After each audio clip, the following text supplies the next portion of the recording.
Hello, Hey everyone. Hello. Danielira. Hi Kokiro. How are you? I'm good. How are you? Long time no see, That's a lie. like 2 seconds ago. Yeah. Yeah. How are you? I'm good. How are you? Very, very good. Uh, Super excited about yesterday's video. yeah. I thought it was amazing. I thought Thank your you. painting was amazing. Thank you so So much. it was um it was incredible to see you paint something like that. Um, Super grateful for that. Mm. And it's I think like what I'm gonna paint this week. I already sketched it, so I already know what I want to paint. I think even like last night I told you I think I already know what I want to paint. For So the visual correspondence, yes, you yeah, said. yeah. You said you have an idea. Of course, I don't know what it is. No. I just told you I had an idea. Mhm. But I hope I'm able to execute on it. It's just super simple, but I think it's gonna be fun. So that was great because it's one of those visual correspondence videos that uh, I enjoyed because I think the pairing of the two paintings is super cool. Yeah, I Like even have to say that I yeah really loved. You just posted thing on Instagram. yeah post that Yeah, like like a close up two of. close-ups. Yeah, but they're like facing each other, Yeah. and I think it's amazing. I think it looks Yeah. super cool. Yeah, this is for people, but because we started with me doing a painting, I'm always like the odd numbers and you're the even numbers. Mhm. So I'm always on the left and you're always on the right. Mhm. Um, but this painting in particular, like if you were to like imagine the two paintings, Oh, we wouldn't be facing each yeah, other. it would be So. nice to do it like I kind of posted it. I feel like Mhm. yours first, which would be 14, and mine like 13. Yeah. Like if I was It hanging the looks like a paintings, 15, the one you did. if I was hanging the paintings, I would do this. Even Mhm. though this one came first and then this one after. But anyways, it was just super cool. It's one of those really cool days. I feel that I'm like super energized. Um, I'm challenged by what you did. I am in awe of what you did as a painter. I think it's so sensitive, the Oh, painting, thank you. and I think it's so hard to gauge those sort of paintings from just looking at uh, A reproduction. reproductions. Yeah, just digital images. It's so difficult. So it's one of those moments that I also kind of reminded myself that wow, a painting is a painting. Like there's nothing we can do about it. At least not yet. Maybe 50 years in the future. Yeah, but the experience is never the same. No, again, at least not yet. I think 50 years into the future, 60 years, there's going to be We like VR and you're going to put like a headset on that's going to be quite ubiquitous and accessible, let's say. And you're going to be able to visit every single museum in the world. That's my hope, at least. And you can just walk around the painting, just really take a close look at the painting. That's maybe going to be an amazing experience. I hope I'm somewhat alive, to You see will be. that. Well, maybe in the fishbowl. I'll be the head in the fishbowl. I'll So be feeding you you'll be feeding me. happily. Thank Yeah. you. Thank keeping me alive. Anyways, today we're gonna do a couple of things. Like we said yesterday, you kind of challenged me to paint acrylic, which I haven't done on Yupo, Mhm. which is a kind of like a plastic sheet. I think it's polypropylene sheet, Yeah, it is. and I've done a couple of gouache paintings, and I have done maybe 10, 15 paintings. Yeah, maybe more even. I think I went through two. Um, Sheets of no, two packs, two little pads of Yupo. Yeah, it isn't it So called a sheet of. a sheet is just a single one. Oh, okay, So okay, I was okay. thinking how many we did for our painted lives. I probably 20, maybe 20 or maybe Maybe more yeah, than that. cause they come in groups of 10. Okay, so Are maybe they yeah, 10 papers? perfect. Yeah, If so it's I'm not probably wrong. 20. So I probably did 20 paintings on Mhm. Yupo in oil. So I kind of know what to expect. I remember using liquid for sure because I needed to make sure that my oil, which is an amazing painting, but because it has oil as a binder, it's terrible at adhesion. Oil is great at spreading pigment, but it's horrible at adhering to a surface. So you always need to help oil when you are working on those very, very slick surfaces, and sometimes, like Yupo, surfaces that are not absorbent at all, almost. I don't think it's 100% non-absorbent. I'm sure microscopically you can, oil and pigment can get into whatever grooves or little pores or whatever it has. But to the touch and while working, it's quite unabsorbent. So non-absorbent, I'm sorry. So we had the help of that when we were doing oil paint. But acrylic, I don't know what to expect. Don't know, quite how this is going to behave. The one thing I know is that I think we used a hair dryer. Your blow dryer? Yeah, I'm sorry. I was just curious, and I just Googled. Yes. And apparently, it's waterproof. Yeah. So it doesn't absorb. Yeah, like I said, I don't know if microscopically, I'm sure there's something going on, but or maybe not. Maybe it's like 100%. Because I'm seeing. Yeah. And it says like non-absorbent. Okay, so maybe it's like. So it's kind of scary because the painting then just sits on the surface. Yeah. It doesn't bind with the surface. It doesn't get absorbed by the surface. It just floats on top of the surface. So, theoretically, if we took a palette knife or a palette scraper, we should be able to scrape the whole painting off the surface. A lot of people feel way more comfortable if the painting kind of binds with the ground, if the ground absorbs paint and it just becomes one. That's a way more solid manner of painting for sure. But it doesn't mean that historically people haven't painted on surfaces that are not quite as absorbent as traditional grounds on traditional substrates. So we're gonna see how we do today. Maybe we don't use the blow dryer because I don't want, maybe you would probably have to mute my mic. No, but that would be okay. Let's see.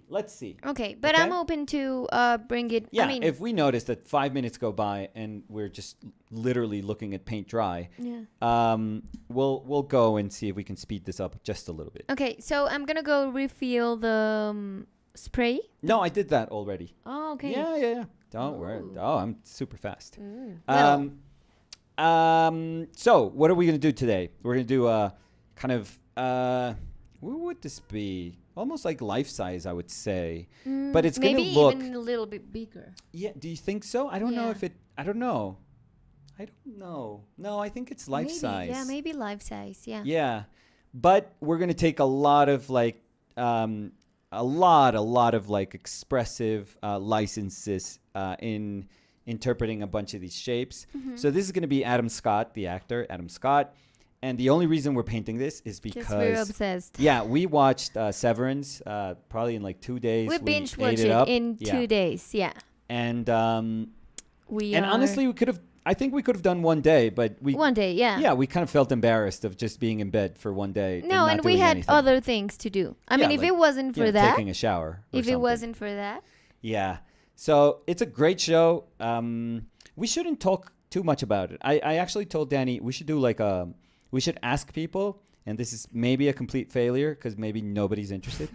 But we should ask people if we could do like a spoiler cast, like. If we could just do a little live video where we talk about the show. And I think, because I like it. Well, but we have to see if people are maybe nobody's seeing the show.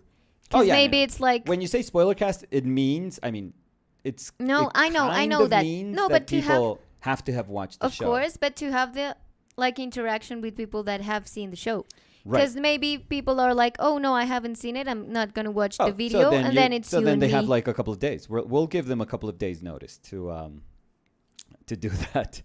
So we love that show. I think I'm not going to say anything about the show in particular. But no, it's really good. I was a really big, kind of old school fan of when Lost came out, and Lost derailed, and Lost became something super stupid. But when Lost, was happening, this was maybe, what was it? Maybe I don't even remember if it's like 15, 16, 18 years ago, something like that. Maybe 15 years ago. No, probably less, a little bit less. It was enthralling. Like, you just didn't know what was going on. You were trying to figure out things. Lost was at its best when it never gave you answers, but it just posed more questions. It was amazing. And then when it tried to unravel all the mess that they had made, it wasn't nice. It wasn't like good. Well, you were saying it started 10 years ago? No, I thought maybe a little bit more. But is it 10? Did you see it when it aired? Yes, I did. It's 2004. Yeah, that's amazing. So that's 18 years ago. That's a long time ago, yeah. Yeah, 18 years ago. Yeah. I watched it live, and I would have to watch it like the day of the week that it would come out. Yeah. It was amazing. It was a super cool experience. When you said 10 years, I was like, no, because you could see. Oh, no, 10 I'm sure it wasn't. Yeah, because I always think of Samu. No, and you could see things that were produced 10 years ago. Yeah, and the quality of it has changed a lot. Oh, yeah, you could totally see the difference. But and Danny and I think one of the most amazing shows we've ever watched for sure is Dark. Yeah. And I think and Danny also watched Lost, because I rewatched it with her. Mm-hmm. So it was a cool experience kind of rewatching it, because I realized how different it felt from watching it the first time. And also you can kind of tell where the wheels kind of fell off, and they were, desperately attempting to do like different weird things. But I think I've always told Danny, like, if there was a single show that I wish that, I could erase my memory, and just so that I could watch it again, it would be Dark. Dark, yeah. There's like nothing like that experience when you watch it the first time. The feeling we had when we were looking, we were watching it for the first time. And not knowing anything. Yeah. Not knowing absolutely anything. Because we were like crazy watchers of Dark. I mean, when the new seasons aired, we were there with my notebook. Yeah. And we had watched, and we binge watched it. We had watched like the previous season. Oh yeah, because we always do like a recap. Yeah, before we watched the new season. Yeah, to have the story super fresh. Yeah. So no. This was important for us. Yeah. I feel. I think it's a chapter in a relationship. I'm gonna say life changing. And in our relationship, I would say it was a ritual highlight of it. Yeah. Yeah. Everything else went after Dark. It went down, spiraled down. And I've always told Danny, I wish there were shows that would make me feel that way. Like, just, I don't know, that sense of suspense and just disbelief, and like saying, what the hell? And I think without saying anything, this show does that. And I think it does it incredibly well. Yeah, like they're building the suspense. Oh, it's incredible. With every chapter, they're building the want for you to know the answers. Like, to say, I have no idea. Like, I want to know what's behind all of this. Yeah. Like, what's really happening. And that's amazing, because they can keep you like super tangled with the story. Yeah, which is amazing. It's incredible. So I, Adam Scott is like an incredible actor. Been a fan of his since Park and Rec. You never watched Park and Rec, but no.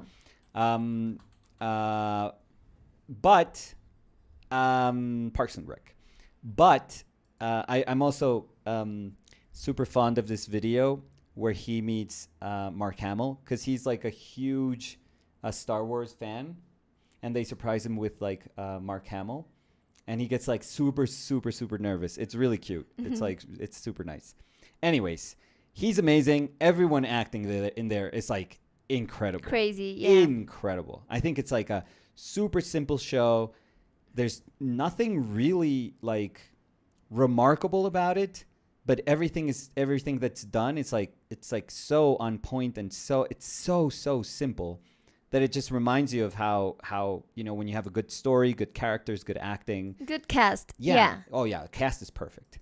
You don't need anything else. You really don't need anything else. Yeah. So let's see how we do. This is just complete, almost like fan art.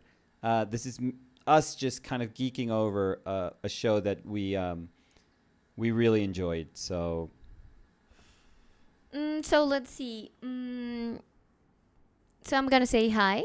Yes. Everyone.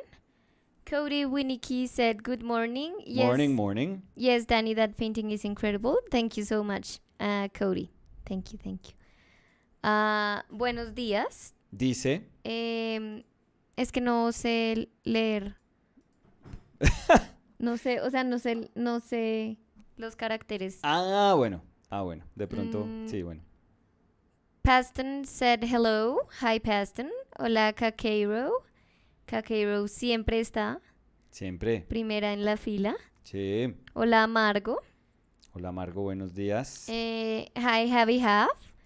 Hola, Jair. Cody Winnicky said, have you seen those Blake Newbert paintings where he scrapes the mouth or eyes of a portrait and there's something creepy underneath? Yeah, I remember those. But isn't it like in glass or something? Or acrylic or something? No. I think they don't have to be. No, they just had to be fresh on top and dry on the bottom, I would say.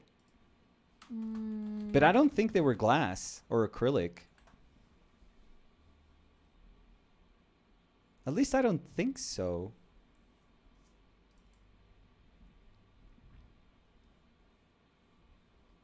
Let's see, because I always thought it was with oil on glass. Oh, this there one, we go. for example. Okay, perfect. Yeah, because it makes sense. Know. Like he paint what he's scraping, he painted in the other side. No. Of course. Yeah, you paint it in one side and then you scrape from the other side. Like you paint on top. I never thought that's the way he did it. Oh, I always thought that's the way he did it. Like he paints in one side of the glass. No, I just what he wants to reveal, then he goes to the other way, paints, and then scrapes, and you have the other way. I always thought it was that's a super simple way, but I always thought it was like it was even like easier in one layer. Just isolating one layer and then that's it. Yeah, no. That's Yeah, he became viral with those videos. Yeah. Like I remember when his Instagram account just like blew up because of those videos. It was cool. Good for him. Let's see. I kind of quote unquote knew Blake from when we did Death of a Coworker. Juan Fesit dice buenos días. And I said, I say, I'm sorry, I won't interrupt you anymore. This is me. Stop it. I'm going to stop speaking for the rest of the day. No, I'm saying I quote unquote knew him because we did exchange like a bunch of messages, but we've never met him personally. So Juan Fesit dice buenos días. Rohit Kemhavi said hi guys. Emilio Sorni dice buenos días a todos. Ayer no pude ver el live, pero wow, Dani está brutal. El perfil 10 de 10. Jaja, lo veré esta tarde. Muchísimas gracias, Emilio. 10 de 10. 10 de 10. The Amazing Von said the show is super popular. Yeah, I think it is. I've never heard about it because we've never had Apple TV. No. But yeah. So we found a way. Life finds a way. Emery said, I love the first 3 seasons of Lost. Oh yeah, they're the best. Yeah. Jair said, I love that show, Severance. And I had a free subscription to Apple TV, but I canceled by accident. And I didn't finish the show. I'm going to get that subscription again. Yeah, the show is very, very good. Yes. I have to say. Van Sant said, hello, Danny and Nicolas. Hi, Van Sant. How are you? Hi, Marcelo Peralta.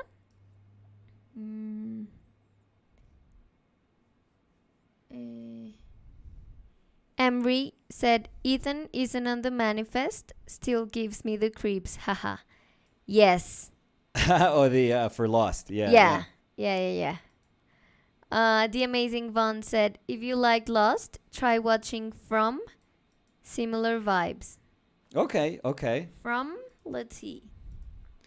Yeah, if you guys can suggest anything in the I mean, I think we've spoken about this a little bit. Oh, Anything... it's a new... I'm sorry. Oh, really? But we don't have it here. It's from Roku. Okay, but, you know... We can find a way, maybe. Yeah. And we should say it.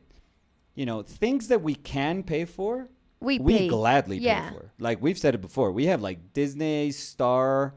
Netflix, Amazon Prime, and what's the other one? The one of Game of Thrones, the one HBO. HBO. So we're paying more than enough. But there's some things that we don't get here in Colombia. There's certain things. There's certain like Hulu or Roku. We don't have that there's here. There's certain Netflix stuff that only comes out for the US. So, you know, life finds a way.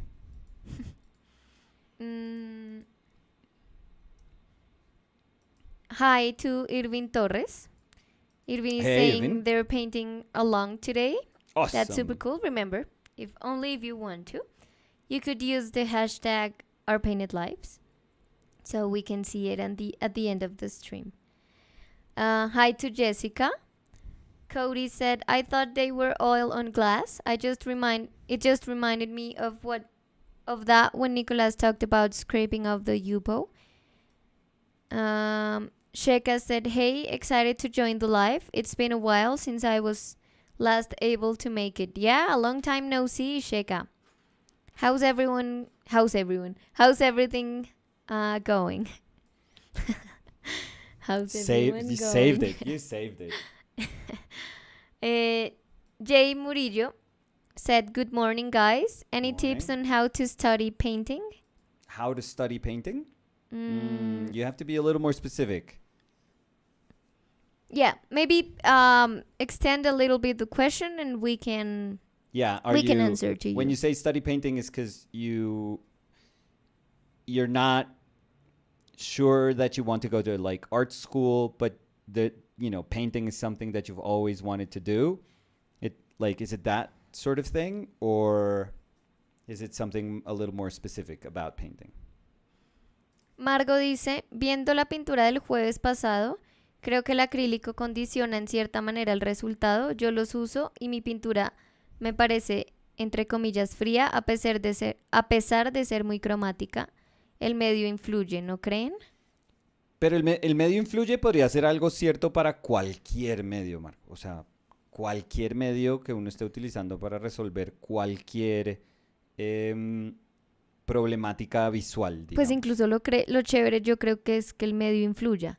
Siempre. Sí, pues que el medio... como que tenga una razón de que uno lo haya elegido. Exacto. El medio no debe ser nunca una arbitrariedad. O sea, como, me dio por hacerlo en óleo o me dio por hacer esta pintura. No, es como, bueno, pero ¿y por qué fue pintura? ¿Y por qué escogió acrílico? Lo ideal es que se hagan ese tipo de reflexiones. Marcelo Peralta said, Blake Newbert is using both sides of the glass. In some images, you can see the shadow of the front painting over the back one. Yeah, Danny's totally right. Yeah, I've seen it. Like, I've seen the glare, and wow, I don't know what happened, but the image is now, like, super yellow-red. Look. Like, it just shifted. Yeah, white balance goes so crazy. Nuts in this camera. Yeah, because we have the shades down. Yeah, no. It's because in auto, so white balance. It's an experience. Do you want to shift it to... Maybe. So let me... I think it's in temp, or I think it's in... So I'm going to turn off my camera. Not that one, but mine, because I'm going to be over here. Yeah, and then try to see... Like, move around to see which one would be closest, which one looks closest to what our lighting condition is. No, it won't. Nothing will happen. Don't worry. And if it does, we'll work around it. So I'm trying to leave this and see how long that takes to didn't swamp it with water, but I'm gonna try to see how long it takes for that to dry. Did you find Daylight isn't that bad. No? There we go. Let's leave it that. No, I'll trust you. You're the one who knows what this looks like and what that looks like. So let's leave it there and let's see. We don't need to go further. Yo dije crazy. Or crazy, yeah. I'm gonna start washy at first. Let's see, because I really do enjoy from Yupo the fact that it can be kind of streaky initially. So let's see what that feels like. Ready. That better? Yeah, I think it's way better. Yeah, and hopefully that kind of sticks. Yeah. If not, we'll work around it. We'll make it up as we go along. Mirta Siomelis Sandin said, hello from Sweden. It's a pleasure. Hi, Mirta. Y en español dice, hola desde Estocolmo, Suecia. Ah, qué bueno. Siempre un placer verlos trabajar juntos y me alegra que muestren todo tipo de materiales. ¿Y puedo preguntar de dónde es Mirta? Pues puede ser sueca, o sea. Sí. Pero por el nombre, pues el nombre no parece sueco. Entonces, de pronto preguntarle a Mirta de dónde es o qué está haciendo por allá. O que nos diga, no, yo soy sueca sino que este es mi nombre.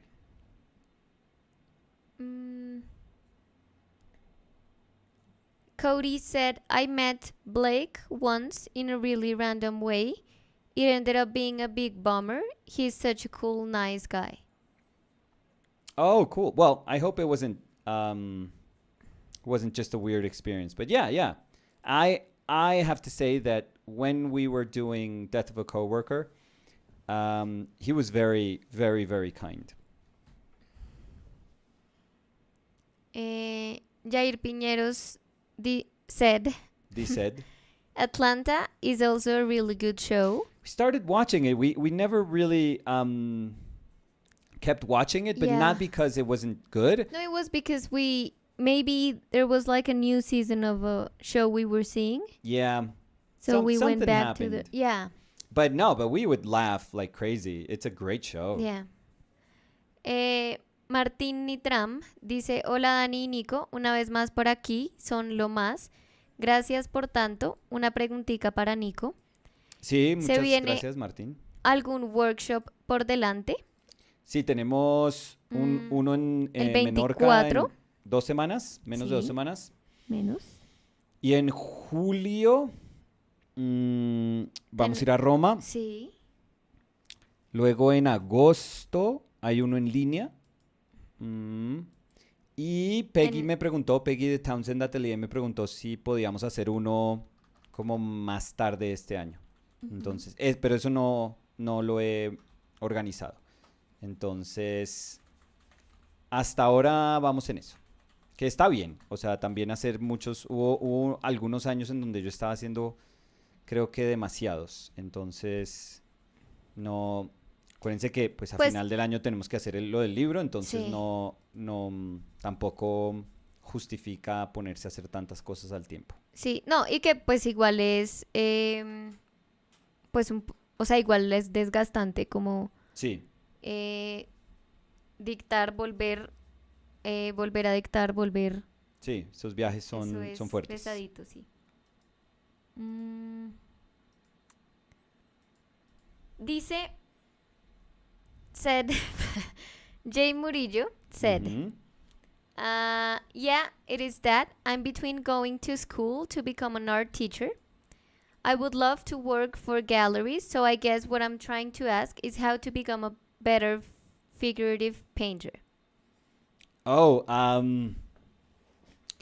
mean, there's so many roads that you can take, but if you feel already comfortable painting, if you already know your way around painting a little bit, maybe find workshops. open workshops that do live sessions of either drawing or painting, and you can attend those. Those are usually not super expensive. They obviously depend on how many people show up, just to cover the cost of the model and whatever cost the actual workshop is charging. But they're usually not expensive at all. So you could look for those. I think that those could be very, very helpful, I feel. Or online, maybe there's super academic, academic inclined courses online. Yes. And if you're interested in that, you could look for them. Oh, Sheka. Yeah. Said, it's going good. I finally made it into the studio today to pick up my stuff. I made the decision to drop out last month, so a bit of an uncertain future, but I'm excited. I was starting to lose my love for painting while I was there, so I'm trying to get back from that. I also signed up for a 6-week pottery class that starts this evening, so I'm really looking forward to that. I haven't done ceramics since the first couple of years of high school. Wow. So it's a life-changing big changes. moment. Yeah, big changes. Good. No, but it's good that if you felt you were stuck there, you took the decision you felt was better for you. I think that's also good, because sometimes we feel that because we enrolled in studying something, we have to stick to that. Yeah. Like, oh, it's a decision I made and there's no way back. Yeah. And it's also good to say, like, am I really happy? And if the answer is like a big no, well, it's good to change that decision. Olivero JM said, how consciously do you employ exaggeration in a portrait? Where do you draw the line between portrait and caricature? I don't. It's a very, very, very fine line for me. And I'm not really... I don't really burden myself with trying to determine like where the limits of those things are, and to think, oh, if I went to caricature, it's a less serious painting, so I have to rein it in. I'm not saying that that's what you're implying, by the way, but I'm not. I much rather say, oh, for example, this painting today, there's a sequence that happens in the show that's super cool, that speaks about deformation, very slight, but it's beautiful. It's absolutely beautiful. And I adore that sequence. It's a very small sequence, very short. And they use it quite a bit. Yeah, they use it quite a bit because it's like, it's super important. Yeah, and super, it's like super explanatory. Kind of. So I'm kind of going from something that they're doing in the show that is very, very much like akin or close to my sensibility, and I'm going to see if I could kind of push some of those things. We'll see. So there are proportions that I'm going to, really, really have like play around with and have fun with. But we'll see. I think this sort of image is going to shift, because right now I'm looking at it and I'm like, I think I'm designing while I'm doing it. So I think there's gonna be changes, but I'm totally fine with that, by the way. And that's amazing, because if someone has watched the show, like the small changes, changing, we're not gonna see. No, I'm not gonna say nothing, but that's like an Easter egg. Yeah. So Mirta dice, soy de Cuba y vivo hace 30 años en Suecia. Wow. El amor me llevó hasta aquí. Historia de amor. Me gusta el modo de vida a pesar de los inviernos. Me gustaría algún día visitarlos y verlos trabajar en algún workshop.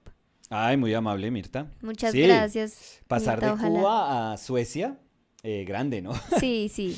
un cambio de clima bastante grande. Sí, pero y Mirta ya está, me imagino, un poco más acostumbrada al clima o todavía es O se complicado? carga, sí, o se lleva a Cuba en la sangre, entonces nunca se puede uno acostumbrar a ese frío. Porque yo creo, o sea, yo he escuchado también de muchas personas que al final nunca se adaptan. No, O sea, es como, no, yo puedo llevar acá 50 años, pero pero no nací para todavía, esto. sí, Sí, todavía mi cuerpo me lo reclama. Um, Jay Murillo, that yeah. was asking about becoming a better figurative painter, said, "Thank you very much, guys." Yeah, where are you, Jay, if you don't mind us asking? Because maybe I can suggest some places that you can go to or some artists to ask around or so if I know what area you're at, maybe I can suggest something. I mean, there's bound to be areas that I'm like, okay, that's Yeah, and also, in the question they did, they were saying, "I'm between going to school to become an art teacher." So I would also want to know what school you had on mind. yeah. And if you're speaking about doing maybe an MFA, because in many places you need an MFA to teach. So Jay Murillo said, "I live in Illinois, near Chicago." okay, okay, so that's cool because in Chicago Chicago is not a place that I know has a lot of like classical atelier places, where you can have figure drawing night or life painting night. I'm not super super familiar. Chicago has always been like a sort of I guess ever since the '60s, it has been more of a place that pushes the boundaries of art. Mhm. So not super super familiar, to be honest. Maybe if Esteban Yeah, is here, yeah. not paying attention Oh, to probably not to class. No. one of his classes, Yeah, and maybe if he knows, he can suggest a place where you can go and yeah, drive. yeah. Great. Drive? Draw. Drive. Yeah, you could Draw drive from life. or drive. Or drive alive. That's another thing. Yes. Jay Murillo said local college. Cool. Cool.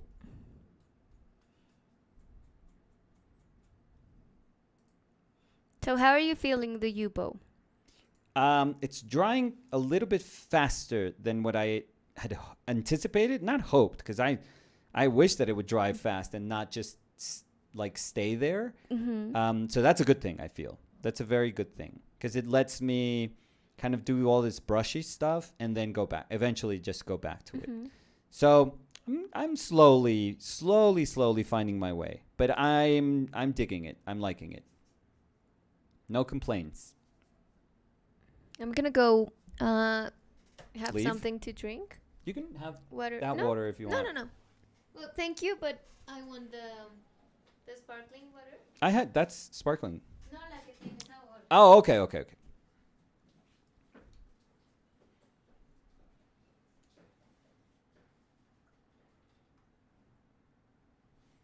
Yeah, so it's instead of rushing to putting a lot of like thicker paint, I figured, okay, let's see if we can just do very streaky, which I like actually. I really really like some of this.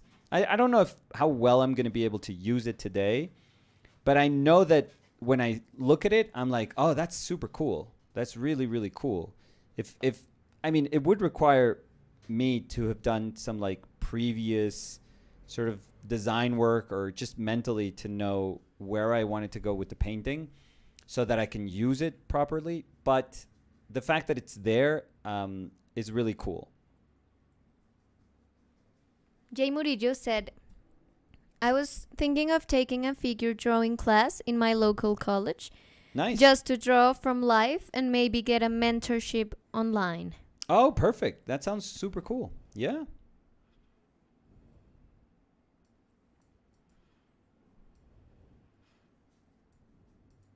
Sounds like a great decision. And have you thought about who you want to work with? what painter you want to work with. And when you said you wanted to become an art teacher, can I ask what kind of art teacher?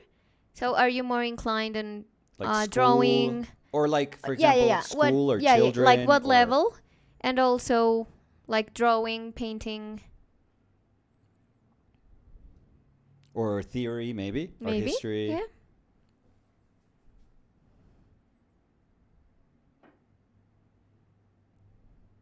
You know, I never gave Yupo a chance. You haven't tried it? I tried it once. I don't know if you remember that. For a visual correspondence, I prepared a paper. Yeah, I remember. I saw it lying around. Yeah. And then I even discussed that here, and they were super kind, and they told me that they suggested James Gurney's video. Oh. Because remember, the painting was lifting? Yeah. Like in my case, I was like putting paint on top, and it was lifting what was behind. And I showed you. Like it went back to the white paper. What were you painting with? What? Gouache. Gouache? Yeah. Mm. Shiana said, "Good morning, guys. How are you?" Good morning. Shiana. Hi, Shiana. We're good. How are you?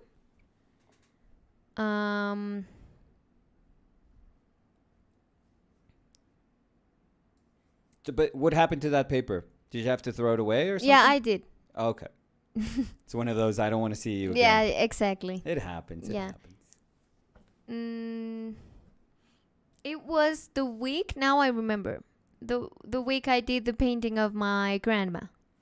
Because Okay. I wanted to do it there. Like Yeah. I wanted to try that surface for that painting. Yeah, I kind of remember that now. And of course, it wasn't going as I planned. It never does. Shiana. Not for you. I mean, Yeah. it's like, you're a mess. Yeah. No. For all of us, painting never goes quite as planned. I think that's part of recognizing, how to paint. It's kind of knowing, okay, this is what I thought was going to happen. This is what is happening. Actually happened, yeah. Shiana said, "Danny, your painting yesterday was absolutely stunning. Thank you so much, Shiana." I agree. Thank you. Gorgeous. Absolutely gorgeous. Osobucodonosor dice, "Hola chicos, me vengo perdiendo los vivos. No, so Como odio pintar con acrílico, se seca demasiado rápido. Saludos desde Argentina."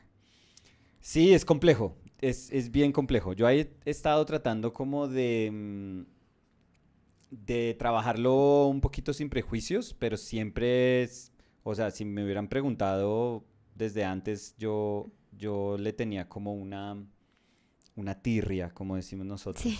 Tenía una aversión hacia el acrílico bastante pronunciada. Sí, igual creo que en tu caso, Sí. pues no te estás dando la mejor opción, porque pues como dijimos, conseguimos unos acrílicos súper Económicos. a buen precio, sí. Sí, accesibles. Sí. Y dicen que, o sea, incluso en la botellita dice que secan bastante rápido. Yo creería, bueno, quién sabe si es porque están más rendidos o no sé, pero yo creería que aunque hay formas de retardar el acrílico o el secado del acrílico, pues también es interesante cuando uno puede utilizar el hecho de que secan rápido. Como no querer cambiar la naturaleza de... Pues es más fácil como que uno nadar esté. con la corriente que contra la corriente. Sí, exacto. Muy buen ejemplo. Buena analogía, Nicolachito. Gracias. Jay Murillo Dejemos said, así. I would probably become a professor. I believe we should know the art fundamentals in order to twist them. I would like to teach students who have a love for drawing. The mentorship that I want to get is from Adam Duff. He makes art talks in YouTube, and he seems like an amazing teacher. Oh, I'm not familiar. I'm going to look him up. Let's Google. Adam Duff. or like in YouTube, I feel. Pues igual si googleo ahí me aparece, ¿no? Sí, sí. Para un paso menos. Mm.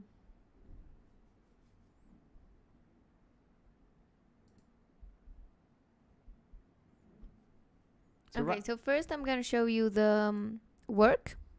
This is their work. Oh, digital stuff. It's very nice. I think I've seen their work. And now let's see. Yeah, I think I've seen their work. I have to check that I don't have. Nope. I don't know why I feel like I've seen their work before.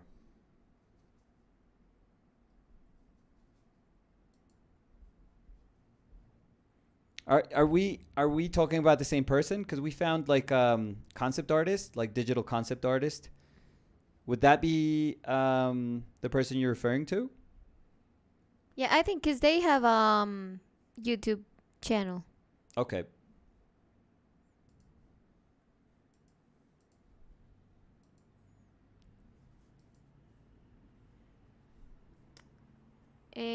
Osobuco Donosor dice, Dice.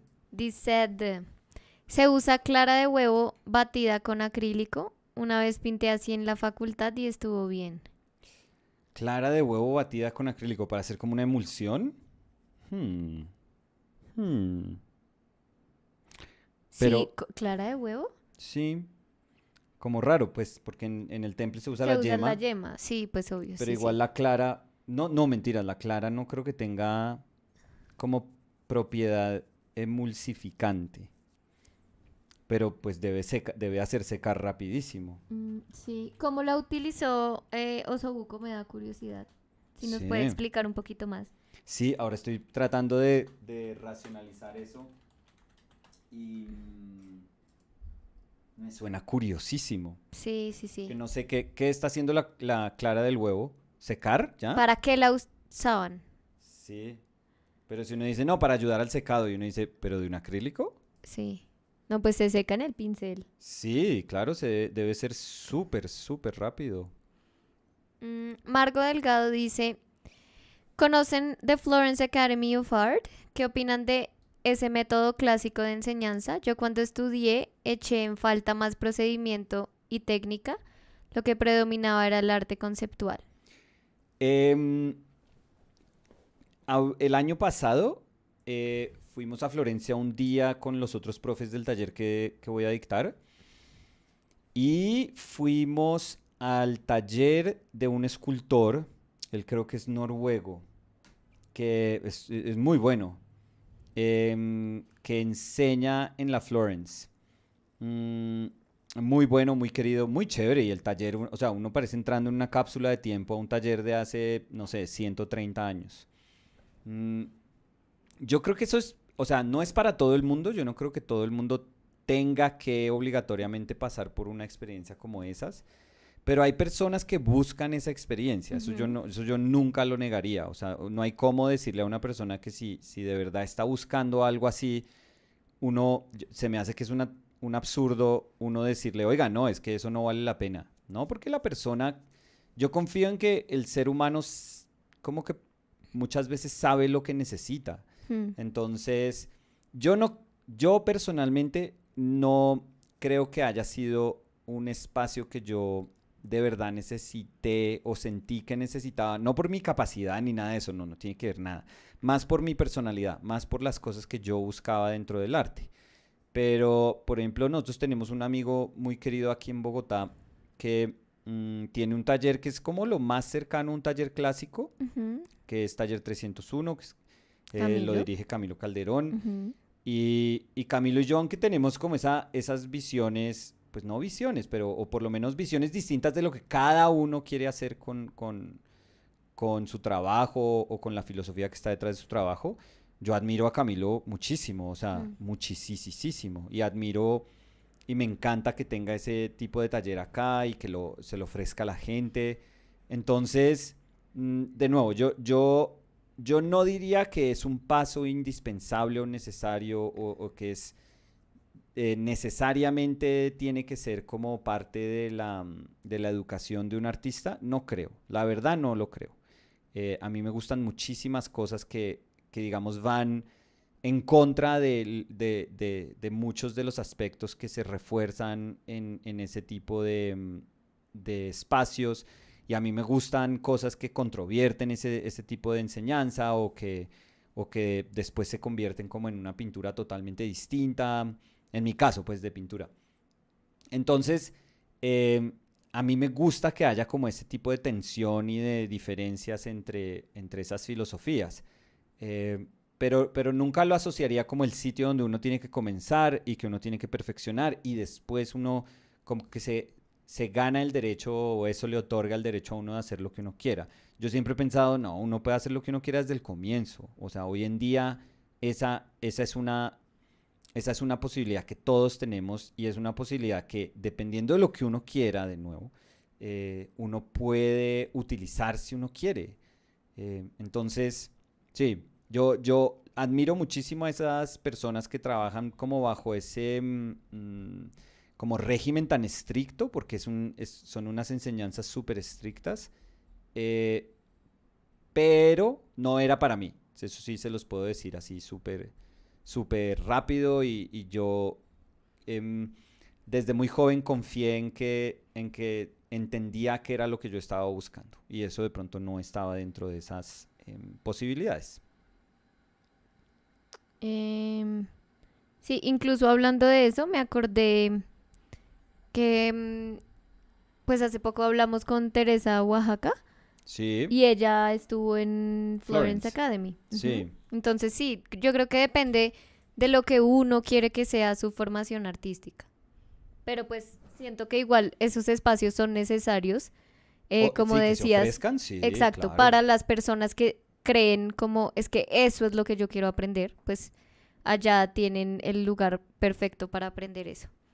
Em, Live Veiled Boy, o sea, Uy, Ricardo, Ricardito. voy a hacerle caso a cómo puso el saludo, porque puso un sonido. Entonces dice, Ay, Dios santo. hola amiguis, hola Dani, hola Nico y... Ay, no, sonó raro. No sé por qué. ¿Eso qué es? Dice Bubusela Sound. Ah, bueno, Bucela. Entonces, me puse la bucela más ronca del mundo, pero pues le hice Sí. caso a Ricardo de ponerla Ah, bueno, bueno. en YouTube. Sí, Entonces, ese ese es fue de esos momentos históricos el en el... saludo triunfal de Sí, Ricardo. sí, si uno entra con bucelas, yo voy saliendo. Sí. No, es que ese es uno de los momentos históricos en el fútbol Uy, en no, el y qué Mundial de Sudáfrica. fastidio. Qué fastidio, que era Mm, terrible. sí, e Por eso incluso tuvieron que decían, prohibirlo después. sí, pero es que incluso decían que se dieron cuenta que el sonido era un sonido que también hacía el propio estadio. O sea, no venía de las personas.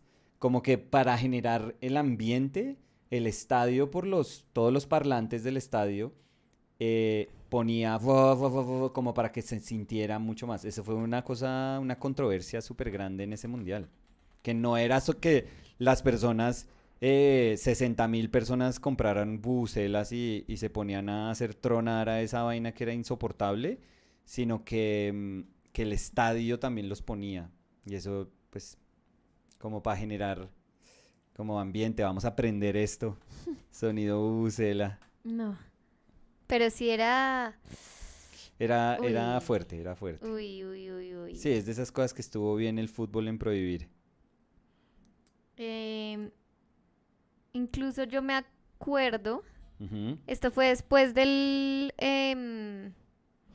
eh, después del Mundial, ujú. cuando acá en Bogotá hubo el sub-20, Sí, o sea, como el mundial. FIFA, sí, Mundial FIFA sub-20. Sí, Afuera vendían bubucelas, sí. adentro era un total desastre, o sea, el sonido era terrible, no se oía los parlantes de acá, como que, o sea, era tan duro el sonido de la gente con las bubucelas Sí. que no se oía casi los anuncios que daban, sí, complicado. No, no, Me no, sí. acuerdo hablar con mi papá y mi papá decía como que eso fue un desastre como en el Sí, manejo de ese mundial, porque, o sea, se les salió de control que vendieran bubucelas y si no estoy mal, me toca preguntarle a mi papá, pero ya como al final estaban prohibiendo el ingreso. O sea, en las requisas sí, es que hubo un punto donde decían, ya chao, no dejaban. bubucelas, sí, no, no, no, no. Sí, Pero yo bueno, me se la acuerdo. aceptamos a Ricardo, obviamente, porque Sí, toda entrada de Ricardo a cualquier sitio debería es ser como triunfal. con bubucela. A la iglesia, la peluquería, Mercado, sí, al supermercado, un sí, banco. al médico. Ricardo dice, ja, ja, ja, ja, ja, ja, ja, Dani, ja, ja, ja. Pues yo le hice caso a Ricardo. Si él quería el sonido de bubucela, Mm, se le tiene.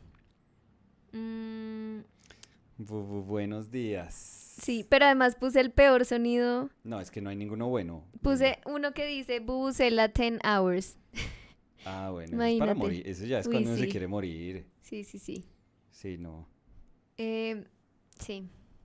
Yo no sé si esto sea verdad, pero me acuerdo que sí, creo que sí es verdad. Que cuando Ricardo nació sonaron No, bubucelas. no, no, no.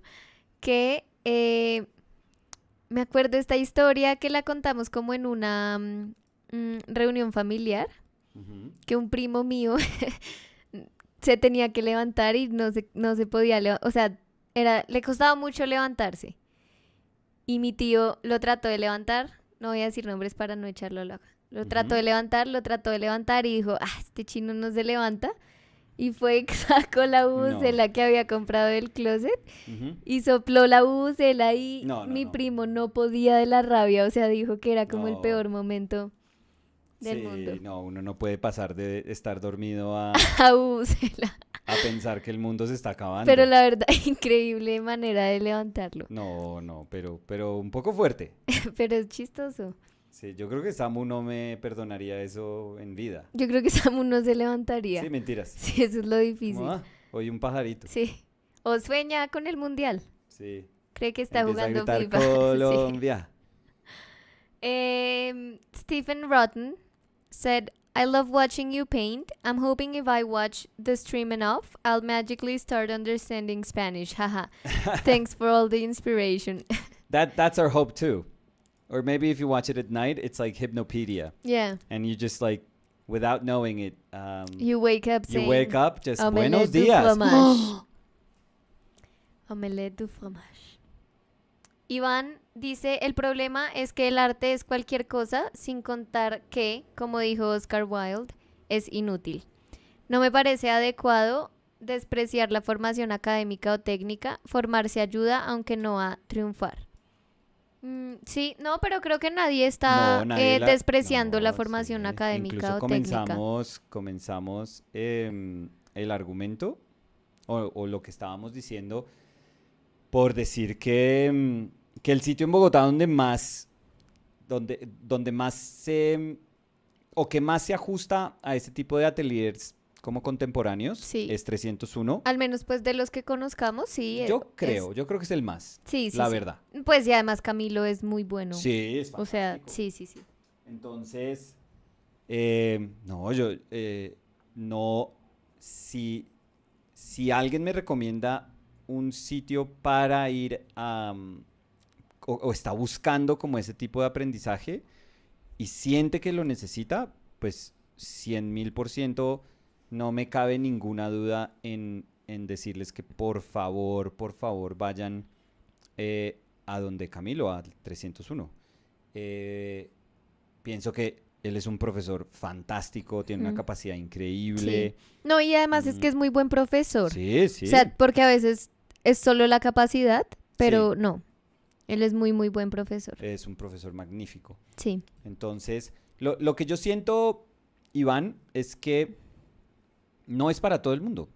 O sea, la verdad no es para todo el mundo. Pues igual yo diría al final, Iván, que no es para todo el mundo del mismo modo que hay gente que dice, Del mismo modo del sentido del mismo contrario. modo en el sentido contrario, sí, que hay gente que dice, no, es que la educación tan abierta tampoco es para mí. O sea, creo que no hay como una fórmula de nada que uno diga, es que tengo que estudiar esto para ser artista, no. O sea, Ujú. yo creo que depende camino que uno quiera seguir. El Camilo. El camino que uno quiera seguir, si es... Que si van a seguir a un Camilo, por favor, que sea la voz de Dios. Camilo Calderón. sí. Buenos días. Buenos días. Sí, Daniela, Daniela, buenos días. ¿Cómo estás? No, pero eso no. Además es una formalidad Sí, Camilo es lo máximo. preciosa. Ricardo dice, jajaja, qué lindos son los dos, muchas gracias. ¿Y yo qué hice para merecerme? Nacer, Ricardo. Osobucodonosor dice, nada peor que una bubucela fuera del contexto de fútbol. Uy, sí. No, incluso en el contexto de Uy, fútbol. sí. Uy, qué cosa tan insoportable. Jay Murillo. Sí. When they were talking about the mentorship, maybe from Adam Duff, Yeah.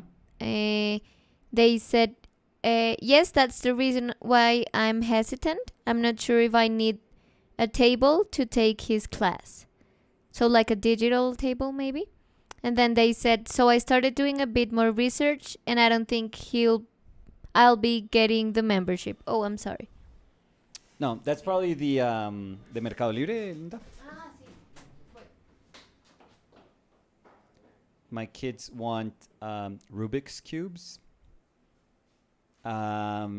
So I ordered a couple of Rumix cubes. So very, very bootleg Rubik's cubes. So hopefully they're very, very cheap, but hopefully they serve the purpose. I don't know why I always kind of just in a very almost like short-sighted way, I concentrate on a nose. It's one of those things that I do, and I enjoy it like tremendously. But No, era para mí. oh no, so it was not the Rumix Cules. Cules? Yeah, it's off-brand. It's like knockoffs. Yeah. It's a knockoff of a knockoff. It was a hairbrush that I bought. Yeah, maybe that was mine. Let's leave it like I don't that. know if it's my order of the hairbrush or yours. Yeah. We'll have to see. We'll have to see.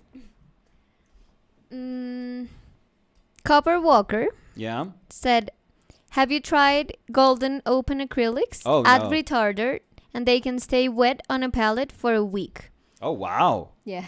Oh, no. No, I mean, these are... if that's the case, I'll just use oil.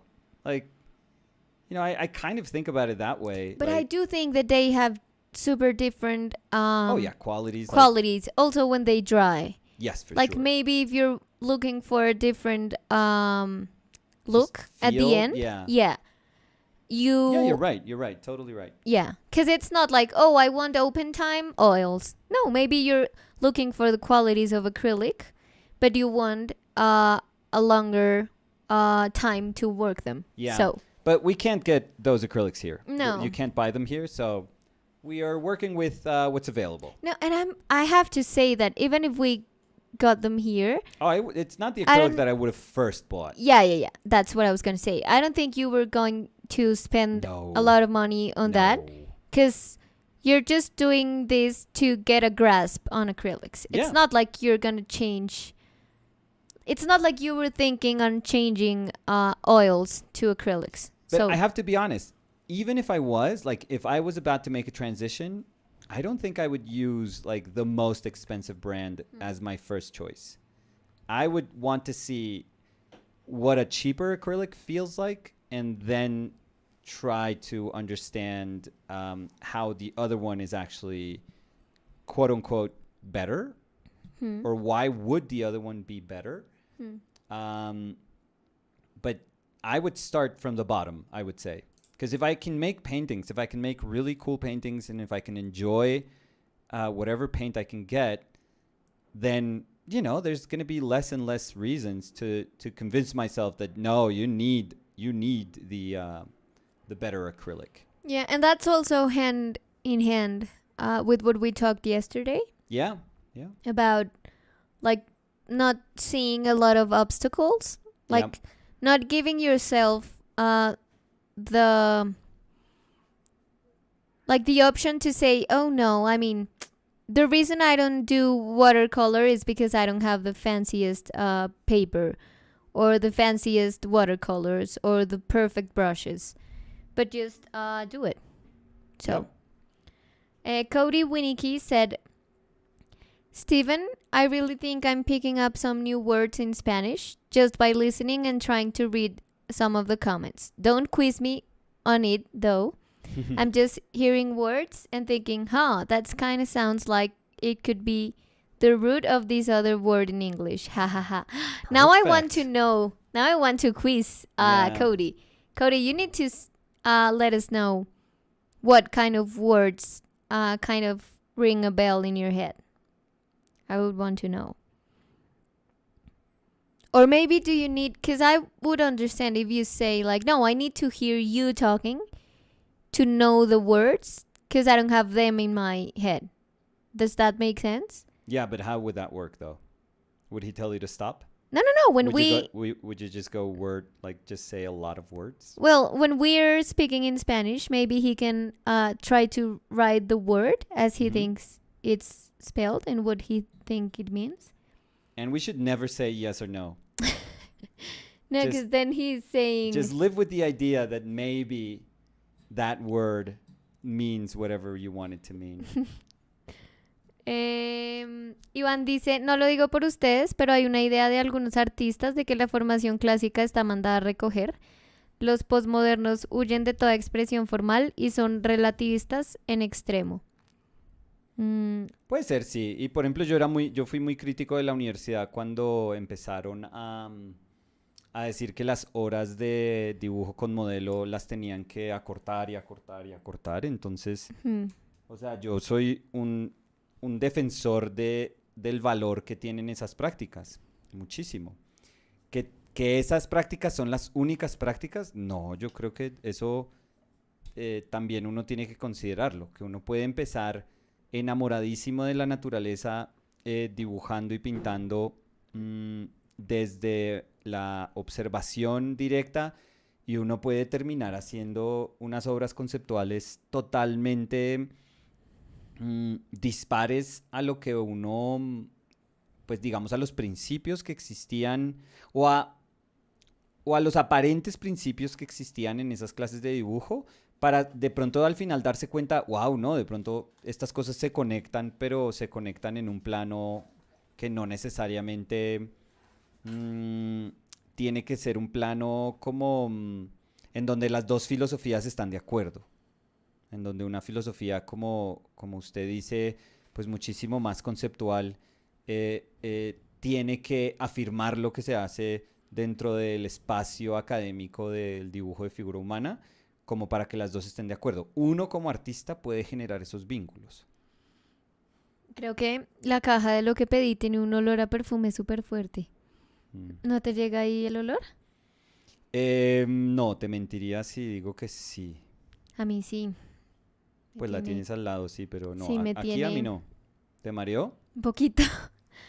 Gaby dice, olí a los dos. De pronto Hola, es Gaby. Ricardo. El perfume. Hasta acá huele el perfume de Los humores Ricardo. de Ricardo, pues, pasan fronteras. Sí, no, es que creo que es como un olor... ¿Qué es? Ricardesco. Como... floral. Ajá. Pero... no sé. Gaby fue la que llegó. Sí. Gaby, ¿cómo le Ricardo. fue jugando squash? La vi que está muy, muy exclusiva con ese deporte. Ricardo dice, ¿qué pasó con mi olor? Me acabo de duchar. No, huele a flores, la caja de lo que compré, pero es como un olor súper penetrante. Ricardo, yo siento si usted que... tuviera que describir su olor, por favor. Pero ¿cuál su olor? Porque si yo tengo que describir mi perfume... Eso sí, pues no su olor a pedo, o sea... No, su olor natural. No, porque tú tienes su un olor olor natural que a mí me parece súper rico. Yo creo que yo puedo oler como a... No, tú siempre dices a closet, a yo no sé qué, y no a hueles. closet. Tú diste una vez como a guardado. Y yo decía que tú no. Pues, ¿qué es esto? Tú El saco del dijiste eso y yo te viejito dije lleno de que polvillas. hablabas. No, tú hueles súper rico. ¿Aguardado? Yo nunca he dicho eso. Sí, dijiste eso. Creo que hasta está en No, un yo en creo que te vivo. estás como sincerando No, tú hueles acá. delicioso. Pero no Aguardado, sabría yo decir. nunca, pues yo no diría aguardado, eso no No, te lo había oído nunca. ¿Me pero quieres tú decir dijiste algo? que no, que tú dijiste eso una vez. Ujú. Em, Sí, cambia de tema rápido porque... no. Eh, pero no, sí, si uno describe su perfume es distinto. Pero digamos, tú no usas perfume. No, Yo sí. ¿A no, qué a mí huele mi nunca. perfume? Trata de describirlo. No sé, siempre son dulzones. Dulcísimos, diría yo. Sí, siempre son de los... ¿Te gustan cosas dulces? Sí. Mm, Pero no, no como empalagosas. sí. O sea, si fueran muy dulces, créeme que yo te hubiera dicho como, uy, yo no podría aguantarme ese olor todo el tiempo. Pero es que yo creo que igual eso sí depende. O sea, yo sí siento que los perfumes huelen distinto en cada persona. Pues igual, obviamente por el humor que tiene cada persona, como por el olor natural, por cómo suda, por todo. Eso afecta cómo huele un perfume. Bueno, yo Porque nunca había yo, pensado en eso, pero... claro, pues sí, obvio. Y además, si tú usas mi perfume, al principio puede que huela igual, pero al final va a tener un olor distinto. Porque es que tu cuerpo secreta olores distintos a mi Bueno, ya cuerpo. estas secreciones. Sí, ya. Yo solo quería saber a qué olía Ricardo. Sí. Es lo único que quería saber. Iván dice, jaja, olor a closet. Los míos huelen a limpio y al hidratante que le pongo a la madera. Ah, Iván, cuida Bueno, un montón el closet. sí, Nuestro closet huele a... a mí aparentemente. No, no, porque tú hueles delicioso. Es que Nicolás huele... Es que no sé cómo describirlo. No, ya no eches para atrás. Ya Pero dijiste que vuelo tengo a que decir closet que guardado, a que viejito. no. Es como un olor como... Al apartamento de un viejito que uno encuentra muerto. Que no, obviamente no. Sí, Eso lo dijiste tú gracias. una vez. Sí, Ay, claro. voy a buscarlo. Voy a buscar exactamente eso. Ujú. O sea, el momento exacto donde lo dijiste. Ojalá lo hayas dicho en vivo. No, Y estoy seguro que no. lo voy a poner en loop. Apenas lo encuentre acá. Vuelo a viejo, vuelo a viejo, Sí. vuelo a viejo. Vuelvo a closet, vuelvo a closet. Em, eh, a ver. Dice... dice... Ricardo dice, dale, pues no sé. A mí me han dicho que yo huelo pues como a florar o Mm. medio sweet. A mí no me gusta usar perfume y cuando uso colonia me gusta usar cosas que sean como cítricas y como de madera. Es que yo creo que cada persona sabe como que se atrae como a olores que son parecidos a lo que su cuerpo huele naturalmente. Por lo Oh. menos en sí mismo. O sea, yo puedo disfrutar de un perfume cítrico, pero yo sabría que yo nunca podría tener un perfume cítrico porque no me gusta cómo huele en mí. Bueno, Gaby dice, me matan las nalgas y Chris me ganó todos los partidos, pero estoy feliz. No, bueno. Mm, ¿Y dónde juegan, Gaby? ¿Tienen ahí en el edificio, en el conjunto? Eso está re chévere. Cody said, for instance, the question about Florence Academy, I read the words método as method, técnica Yes. as technique, Yeah, it's perfect. as I might be way off on this one, but predominaba as predominantly. Perfect, No, Cody. dude, you're 10 out of 10. Yes. Maybe we could speak a little bit more in Spanish and you could try more. Because as of right now, eso suena raro, ¿no? Yeah, I don't know what you're saying. As for now, no, I don't know what to say. Okay. For now, You're it's drowning perfect. there. It's 10 out of 10. Yeah. As of for now. Yeah, ¿Qué no. dije? Margo dice, ¿no les pasa que de tanto salir con mascarilla a la calle, cuando salen sin ella, todo huele demasiado? Yo te dije eso la vez pasada. Caminando cuando íbamos a cruzar el puente peatonal, Sí. yo te dije que me olía mucho al pino que queda al lado, que se me hizo curioso. A mí me impresionó la cantidad de aire que me entraba al cuerpo. Sí. Pero también me gustó que ya mi cuerpo, aparte de que vivimos en Bogotá, que es muy alto, Sí. que mi cuerpo se empezara a acostumbrar como al poco oxígeno. Sí, pero es que yo creo que nosotros en Bogotá, Estoy listo para el Everest. o sea, Bogotá Everest. no hay casi aire. No. Más tapabocas, yo no sé uno cómo no se desmayaba saliendo a Sí. caminar. Si es que lo que le entraba de aire es nada. Ya podemos ir a O sea, La los Paz. pobres pulmones estaban... Sí, sí, sí. Emilio Sorni dice, mi profe de dibujo aquí en la uni está muy en contra de la enseñanza, entre comillas, clásica. Ujú. Dice que la imagen y su estética opacan el mensaje filosófico. Mis compañeros nos peleamos. A eh, golpes.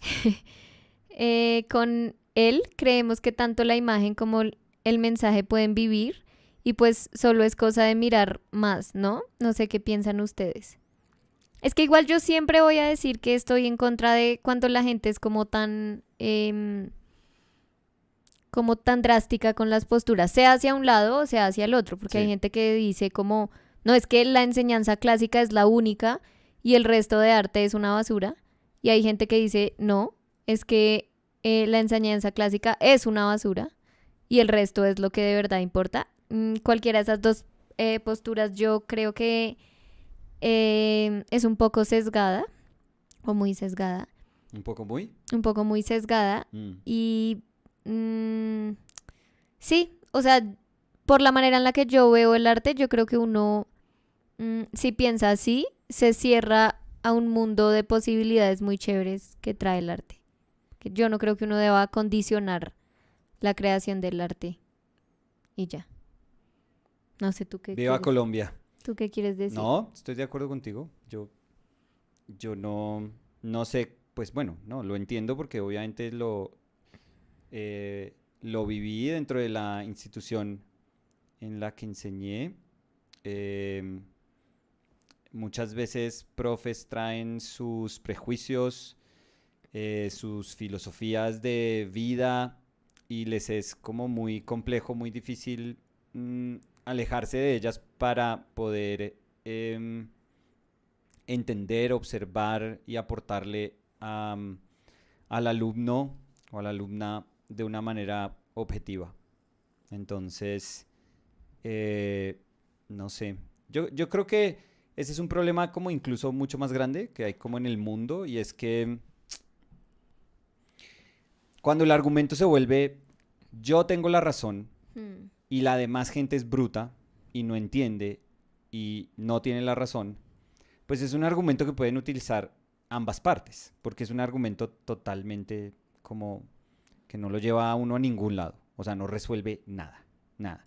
Cuando uno se enfrenta a una persona que dice, yo tengo la razón, yo entiendo dónde está la moral de esta problemática, yo sé lo que está bien, yo sé lo que está mal, y bueno, estamos hablando de casos donde, o sea, no estamos hablando de cosas como que deberían ser como binarias, ¿no? Es como el racismo está mal, punto. O sea, eso es súper fácil, una ecuación súper fácil. Pero, pero normalmente cuando hay como un sitio como más gris, eh, las personas tienden a creer, no, yo estoy en esta esquina, yo estoy en esta orilla, lo que yo creo es lo que se debería creer y el resto de gente es ignorante.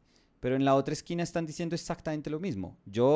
Creo entender lo que se debería creer, yo entiendo esta problemática, la demás gente es ignorante. Entonces lo que termina pasando desafortunadamente es que esos dos puntos se vuelven como inamovibles y las personas lo que tienden a hacer es como cuando se encuentran en la mitad y ven a esos dos extremos que son fuertísimos, dicen, uy no, yo tengo que irme a vivir a donde haya gente que cree como yo.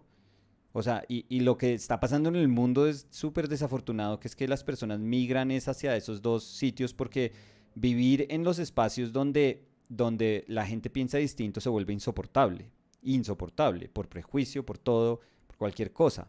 Entonces la gente dice, no, yo más bien me voy donde gente se parezca a mí, pero yo creo que el ser humano no está hecho para vivir para migrar hacia gente que se parezca al ser humano y ya. El ser humano realmente tiene una capacidad de raciocinio y la tiene que utilizar es cuando se enfrenta a personas que piensan distinto. Eso es lo que nos hace crecer. O sea, uno nunca va a crecer en la vida cuando uno está todos los días, todo el tiempo, enfrentándose a un ser humano, una persona que piensa exactamente igual. Eso no le aporta a uno absolutamente nada. No, el planeta, nosotros vamos a sobrevivir en este planeta, si es que sobrevivimos, solo cuando aceptemos que es que nos toca convivir con esas personas que creen distinto. Y no es que nos toca educarlas, y no es que nos toca, porque entonces estamos partiendo de la base que la mitad del mundo es re ignorante y re estúpida, y que son unos imbéciles y que no saben nada. Cuando lo que decía, la otra mitad también está diciendo es que la otra mitad es una estúpida, ignorante, no cree en nada. Entonces, ese problema no se va a resolver nunca así. Y yo creo desafortunadamente que lo que está pasando es que la gente se está yendo a ciudades donde la gente piensa igual o a barrios donde la gente piensa igual. Y no existe entonces un entorno donde uno pueda decir, oiga, usted piensa distinto a mí, charlemos. Y está bien, sí. Charlemos, pero no porque, uy, venga. Yo lo voy a convencer. Sí, exacto, lo voy a volver de mi equipo, lo voy a convencer a usted de todas las estupideces. De nuevo, estamos hablando de cosas grises, ¿no? No estamos hablando de cosas que yo creo que objetivamente como una sociedad podemos decir, no, es que eso está mal.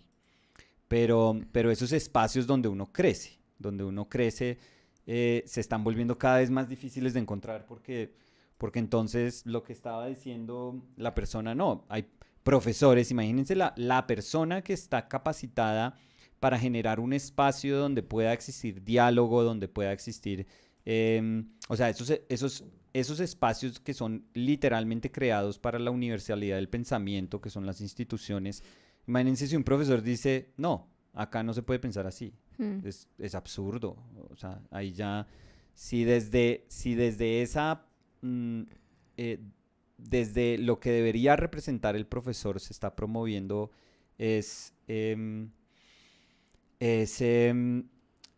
una intolerancia, pues ya, pues ahí sí no hay nada que hacer. Ya vuelvo a este tema, pero voy a leer una cosa en inglés rápido antes de que Sí, de pronto se borre. Espera. Se borre. Sí, dice, hello, I think I can see a baby deer or a fox on the painting palette. The head is looking to the right. So I think I don't see it, but I don't know if maybe you do. Baby fox. Or, no, yeah, a baby deer or a fox looking to the right. Is it this? Let me see, because we can play this game all the time. But fuck.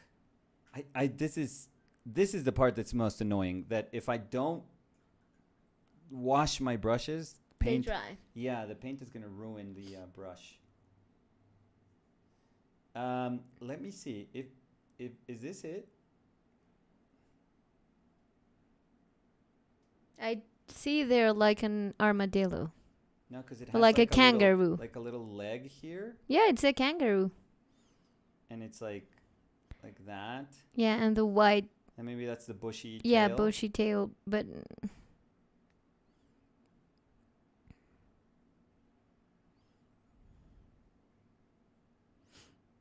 Was that it? Maybe they can tell us. That's the one I found.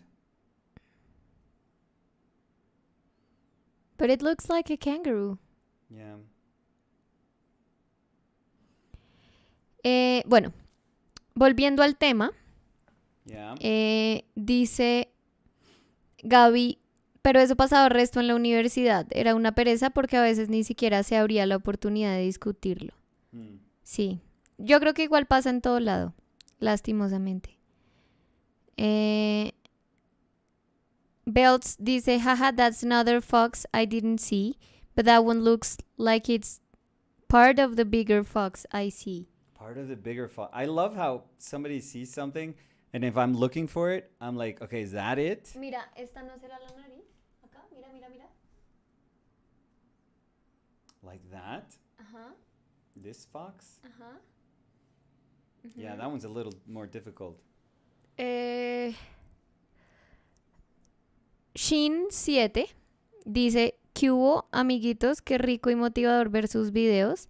Se aprendió un montón y son muy buena compañía en las mañanas. Un abrazo grande desde Argentina. Y Muchas gracias. también dice el yoísmo. La división causa esto y no un consenso o equilibrio. Emilio Sorni dice, le dice, refiriéndose supongo al profesor, dice, le dice entre comillas preciosismo, pero igual hay piezas abstractas o de diferentes técnicas igual de bellas y pues es como una contradicción para él, pero bueno, ya nada más me queda un semestre con él, jaja. Bueno, pero no debería ser así, ¿no? Como, salgamos de este. O sea, ya no hay nada que hacer, salgamos de este problema lo más rápido que se pueda porque, Bell said, I posted the outline on the Discord, so I'm gonna check out where's the please. fox. Yeah. But I do like, I don't know, I made him like kicking like a little rock. Look.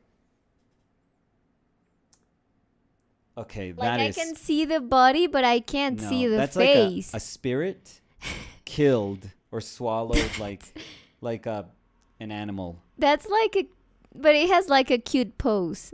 But I don't see the face clearly. Yeah. Um, Who was this? Who was saying this? Belts. Yeah, belts. I think that's one of those like Rorschach blots, ink blots that you could show to the doctor. A ver, Gaby dice, no, Nicolás, aquí en la Manuela Beltrán o en la ESI le alquilan la cancha a uno. Yo sí iba a decir es que squash es bien exclusivo, digámoslo así. No que Gaby no pueda tener un sitio exclusivo para eso, pero... No, pero te entiendo, es como difícil de encontrar.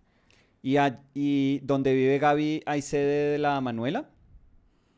Javi have said, Nico, is Danny saying you smell like mothballs? Ouch. No. I think so. No. I was saying that one... Mind you, I've never heard this until today, by the way. She's trying to you know convince me that I said that I smelled like Like you mothballs. even hate that I always smell you. So it doesn't make sense that you say that I don't like how apparently you were trying to figure out how old I smell. No. So we were talking about how would you describe how you smell? Yeah. And I said that I've heard Nicolas saying like, oh I've no, never heard my smell is like a closet. It's terrible, whatever. And I was saying that I really love Nicolas' top smell. one things that I've never said. You've said it. I'm going to find it. And I'm going to use it as a loop. You're going to find it in your unconscious. Nope. No, because I like the way you smell. PPC dice, saludos desde Canillas de Aceituno. Por una barranquillera, los amo. Muchas gracias. Canillas de Aceituno. Ahí dijo muchas cosas que creo que no entendí. Pues es barranquillera. Nos ama. Muchas y gracias. manda saludos de Canillas de Aceituno. Lo que pasa es que no sé dónde queda Canillas de Aceituno. Yo tampoco. Yo he ido a Barranquilla un par de veces, pero no lo tengo tan... No, pero no queda ahí. Queda en Málaga. Es que eso sonaba re español, sí. Sí, pero es que... Sí, pero dijo por una barranquillera. Entonces, de pronto nos estaba tratando de decir que es barranquillera, está ahorita en Canillas de Aceituno. Barranquillera malagueña.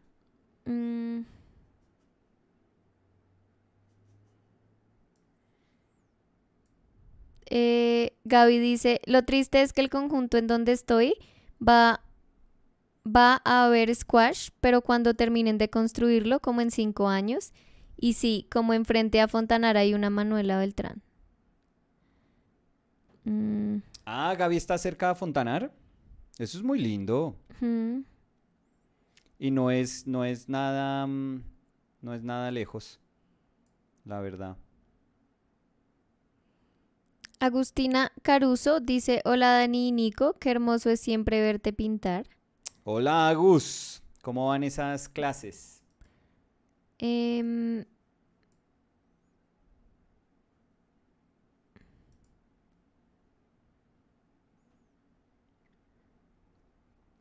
A ver, yo quiero ver.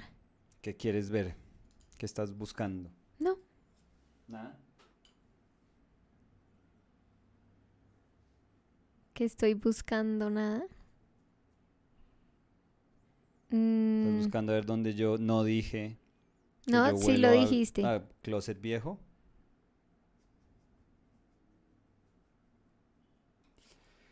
Así es como la gente se sincera, yo creo. No. Tú sabes que a mí me encanta cómo hueles. Y siempre te he dicho, además no, esto no se debe hablar acá. ¿No? Esto de, ¿tú crees que yo De que me vuelo a gusta cómo closet? hueles, Que yo no. vuelo a polilla. No hueles a polilla, no hueles a closet. Tú siempre Yo dices que sé que olías a no. feo. ¿Qué? Siempre dices que olías. Tú siempre hablabas de cómo hueles, que yo siempre te he dicho que hueles rico. No. Ay, que. Bueno, entonces no. Sí, ¿sabes qué? De pronto hubieras esperado a que yo dijera en esta No, oportunidad que yo huelo hediondo no. y Dime, ¿a ahí qué ibas a decir que olías? como a una fruta Ay, tropical ¿qué estás hablando? refrescante, ¿Ya estás ahí? pues porque yo me quiero, me acepto y me Pues quiero. sí, y yo te amo y no tiene nada que ver, o No, pues sea. sí, aparentemente tú, a ti te encantan los closets viejos. No. Ay, Nicolás. Voy a encontrarlo, vas a ver. Me voy a poner a ver todos los videos. Todos, todos. Y voy a Ujú. encontrar.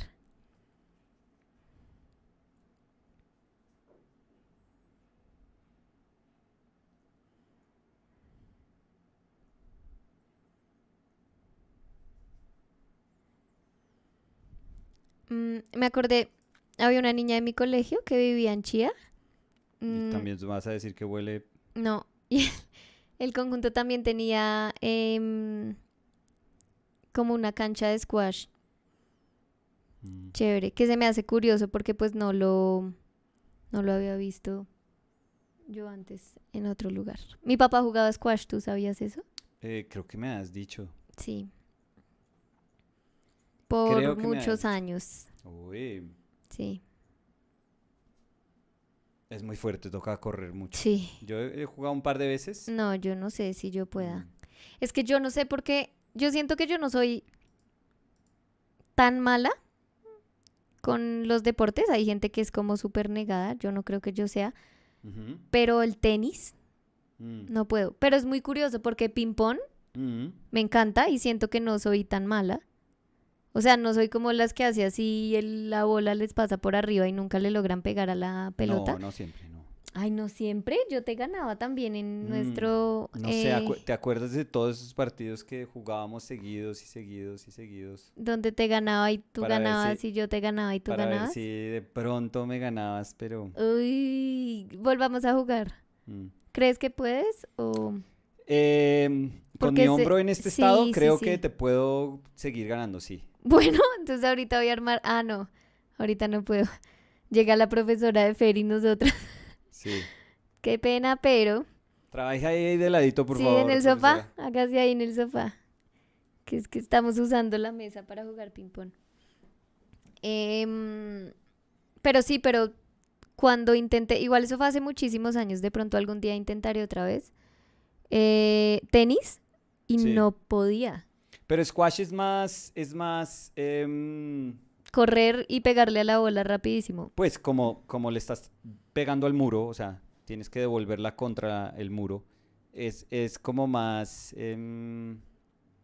o sea, no es como tenis que le tienes que atinar a una parte del... Pero es que Bueno, el problema mío en tenis no era atinarle a esa parte, el problema era pegarle a la bola. no, pero si el Que yo problema es de decía, pegarle una pero a bola, mí qué me sí. pasa, o Y sea, además en el squash le tienes que pegar durísimo a la yo bola. sé, yo sé. Por eso he dicho, nunca he intentado, nunca he jugado squash, nunca. Mm. Pero cuando jugué mm, tenis no fue una buena experiencia. Pero Ga- esto fue hace mucho tiempo, o sea, fue por ahí hace 15 años. Entonces tengo que volver a intentarlo, pero... También cuando eras más joven, ¿no? O sea, de pronto ese era el momento. Eh, Gaby dice, Iván, en mi defensa he hecho todos los deportes menos rugby, ¿qué te imaginas? Porque Iván había dicho, obviamente, Gaby, obviamente ibas a practicar un deporte gomelo slash real. Eh, Em, Gavisita, ¿y cuántas veces ya has reventado esa raqueta contra el vidrio o contra los muros? o no se ha caído, yo he visto que mucha gente se cae, Sí, pero... como que el zapato, No, de caerse de torpeza, no. pues de tratar de pegarle a la bola y no llegar y caerse. No, eso no pasa tanto, Lindita. Ay, bueno, no me dejan ni hablar ya. No, pues No me dejan hablar acá. Después de que me impuso el que yo vuelo a... Mi amor, Yo vuelo a trasteo. no. A trasteo de abuelo. Voy a buscar. Estaba preguntando. So, Art by Natalie Williamson said, "Hi guys, do you guys have a Discord for OPL?" So, Natalie, Liat was super kind and created a Discord that we are part of. We are members of. So, if maybe you want to Not check it out. super active. Yeah, that's why I said we members. are a part of. It's not like we are like on top of it all the we're time. Not, and we super we active don't, we don't manage the Discord as if it was like a, hey, you guys can join the Discord, like this is a patron Discord or something like that. No, to be super, super honest, it's much more like open, and if people want to hang out and show something there, that's welcomed. But it's just difficult for us to keep a tab on that Discord as much as we wish we could. Ricardo dice, yo soy lo peor, y no peor, sino peor, en los deportes, excepto natación, yo solo sé nadar, nací para nadar, lampiño, jajaja. ¿Lampiño? Sí, me lo imagino. Pues es que no sé a qué se refiera, pero como en natación uno se afeita el cuerpo para ser competencia, más rápido, para tener menos resistencia en el agua. De pronto es eso. ¿Qué deportes has hecho tú, Nicolás? Pues que a mí sí me gustan. No, a mí pues también me gustan, a mí me parece chévere. Más bien dime y te he dicho si lo he hecho alguna vez o no. Rugby. No. Empezamos súper bien. Sí, no, pero fútbol americano sí. Entonces, digamos que Pero pues yo, pero es que en mi época nadie hacía rugby acá en Colombia, o sea, eso no existía. Béisbol. Sí, obvio. Yo también me parecía muy chévere. En el colegio nos ponían a hacer béisbol. Pero me acuerdo mucho. Y pegarle con una raqueta es casi lo mismo. Pero por eso te digo que fue muy curioso, porque yo era buena en béisbol en el colegio, buena en softball. Es como coordinación. Y era como coordination. Tenis. Y yo, ay, súper chévere, me encanta, quiero probar. No pude. O sea, yo decía, ¿qué es esta vaina? Perdón, casi rompo el micrófono. Ahí te tropezaste contra el micrófono, contra el resorte del micrófono. A ver. Lista de deportes. Te voy a leer toda la lista de deportes. Ah, tuvimos que buscar lista de deportes. Bueno. No toda, para que... Toda, estos son todos los deportes. Pues dice...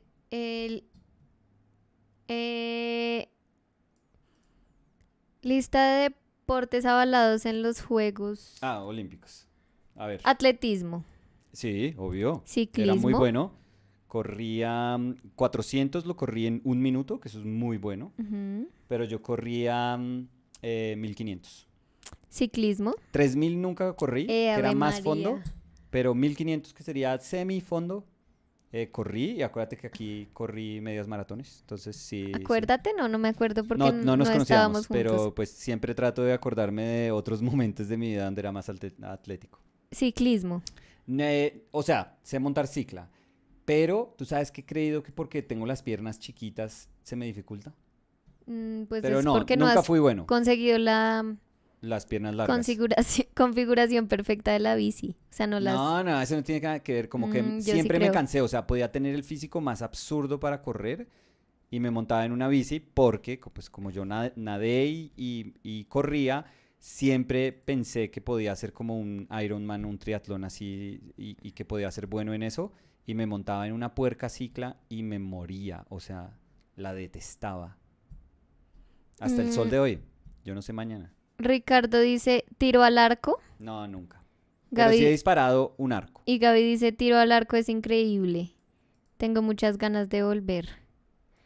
Pero si no tienes que hacer flex cada vez que te lo diga. Solo decir como sí si lo has probado. O sea, si lo has intentado. Bueno. Porque es que tampoco es como que yo vaya a decir triatlón y tú en el año 2012 hice parte de... No, O sea, quieres cuéntame. tener una conversación, pero no. No. Lo que pasa es que, o sea, ciclismo, no te estoy preguntando si profesionalmente has practicado ciclismo, porque sé que no. Te estoy preguntando, porque digamos, rugby nunca lo has ni siquiera intentado. Entonces estoy No. pensando qué deportes has intentado, no que seas bueno, que seas nivel profesional, lo que sea, no. Bueno, qué pena por tratar de contribuir al... De hacer un flex con el atletismo. Qué pena. No pasa nada. No, no me sentí mal. Sí, no, tranquila. Golf. Ten cuidado que se te pega el olor a viejito si me tocas. Amor, no hay Golf, sí. golf. ¿Qué tanto? Cuéntame. No, pero ¿al fin qué es? ¿Mini golf? ¿Sintético o ¿Mini sea, golf o ¿quieres, golf? quieres que sea...? No. Quiero. Lo que pasa es que yo diría que ciclismo, pues, o sea, lo que estaba tratando de decir es que ciclismo, yo diría que tú, pues sí lo has intentado. Ujú. Y no es como, o sea, yo no diría no por no ser como un ciclista impresionante, pero pues lo has intentado, sí. Entonces, ciclismo yo lo chulearía, ¿sí me entiendes? Sí. Pero Golf, como dijiste sí. ciclismo, no. Sigamos, golf, sí. Natación, pues yo sé que sí, 100%. 100%. Tenis, Sí, tenis de mesa, sí, te destruyo. no. Mini maratón, que son 5 Sí. kilómetros. Ah, no, eso no es maratón. Dice mini maratón 5 No, kilómetros. díganle 5 kilómetros, pero tampoco. Squash, Acepto media maratón o maratón, pero squash sí, boli, voleibol sí. petanque. No sé qué es eso, entonces voy a decir no. ¿Qué es esto? Disciplina deportiva similar a las bochas. Gracias, tampoco sé qué es las bochas. Las bolas esas de Se metal, ¿no? utilizan bolas de metal y Sí. se puede jugar individual o en pareja. Pues he jugado bochi, pero entonces voy a decir sí, digamos sí. Badminton. Sí, obvio. Sí, es En mi chévere. época le decía uno a eso gallito. Ahora, badminton, o Ujú. sea, badminton que también, o sea, si no pude tenis, Mm, uno diría badminton no. Pues es que en Y badminton el badminton gallito sí dura 6 segundos en el aire. Pues pero entonces, o sea, lo mismo que decía con béisbol o softball, la bola viene a toda y es de pegarle Mm, y el área del bate es más pequeño y no sé por qué tenis no pude. mm. Eh, Tenis problemas. paddle, Paddle, ¿qué es eso? pues Como... paddle, Ah, gracias por decir la palabra, pues es que está escrito paddle, pero eso es como kayak, como con remo. sí, creo. Espérate porque me salí sin culpa. No, yo no he hecho muchos de esos. O sea, que me haya montado en un barquito con un remo, sí. Pero así como un deporte, no.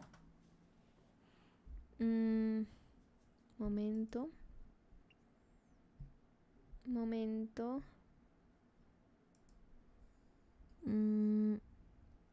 Es que ya se acabó esa lista.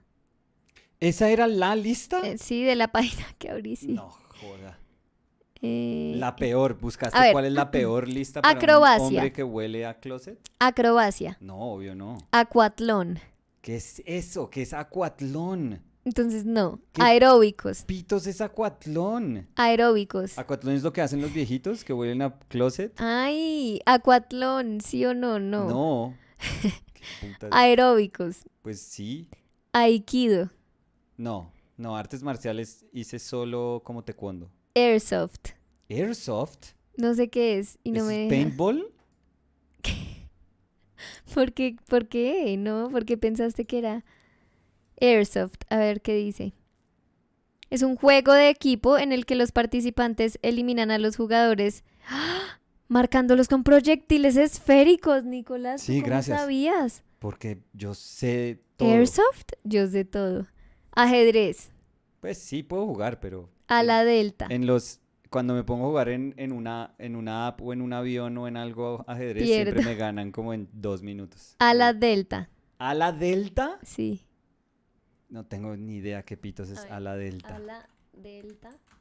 No, ¿en dónde estás viendo estas listas, oye? Esto se llama historiadeldeporte.net. No, Ay, qué chévere, pero no, este sí sé que obviamente no. no, obvio no. Pues te estoy leyendo todos los deportes. No, obvio no. Alpinismo, No, tampoco. apnea deportiva, Uf, pero, o sea, puedo durarme harto sin respirar debajo del agua, pero Pues sí, no, sí, sí. apnea no como nuestra campeona mundial, no. arquería, No, Artes pero he marciales. sido arquero. Solo taekwondo, Y como yo te he dije. ido, yo como productos de la alquería. Ujú. Entonces, Ahí estamos entonces, a par. iguales. Atletismo, ¿Sí? automovilismo, No, no. baile deportivo. No, o sea, gracias. No, pero me acuerdo que por ESPN hay veces pasaban las Sí. competencias de salsa. Y son unos Sí, berracos sí. No, una impresionantes. locura, obvio. Baloncesto, Sí, sí, 100. balonmano, No, ¿sabes? No, nunca. Muy. balonmano playa, Ese es- No. Eso no es balón como tirar. pesado. Eso no es como lanzarse un balón en la playa y ya. A ver, balonmano playa, miremos. No, pues supongo que es como voleibol de playa, pero balón mano. Pues sí, pero quiero ver. Pero pues necesitan arcos. O sea, canchas, pues. Mira.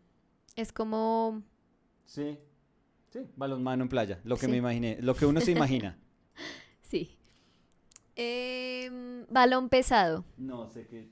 No tengo idea qué quiere decir eso. balón prisionero o Ya está. quemados. ¿Qué es esto? ¿Estamos Quemados, en un quemados. kinder ahora?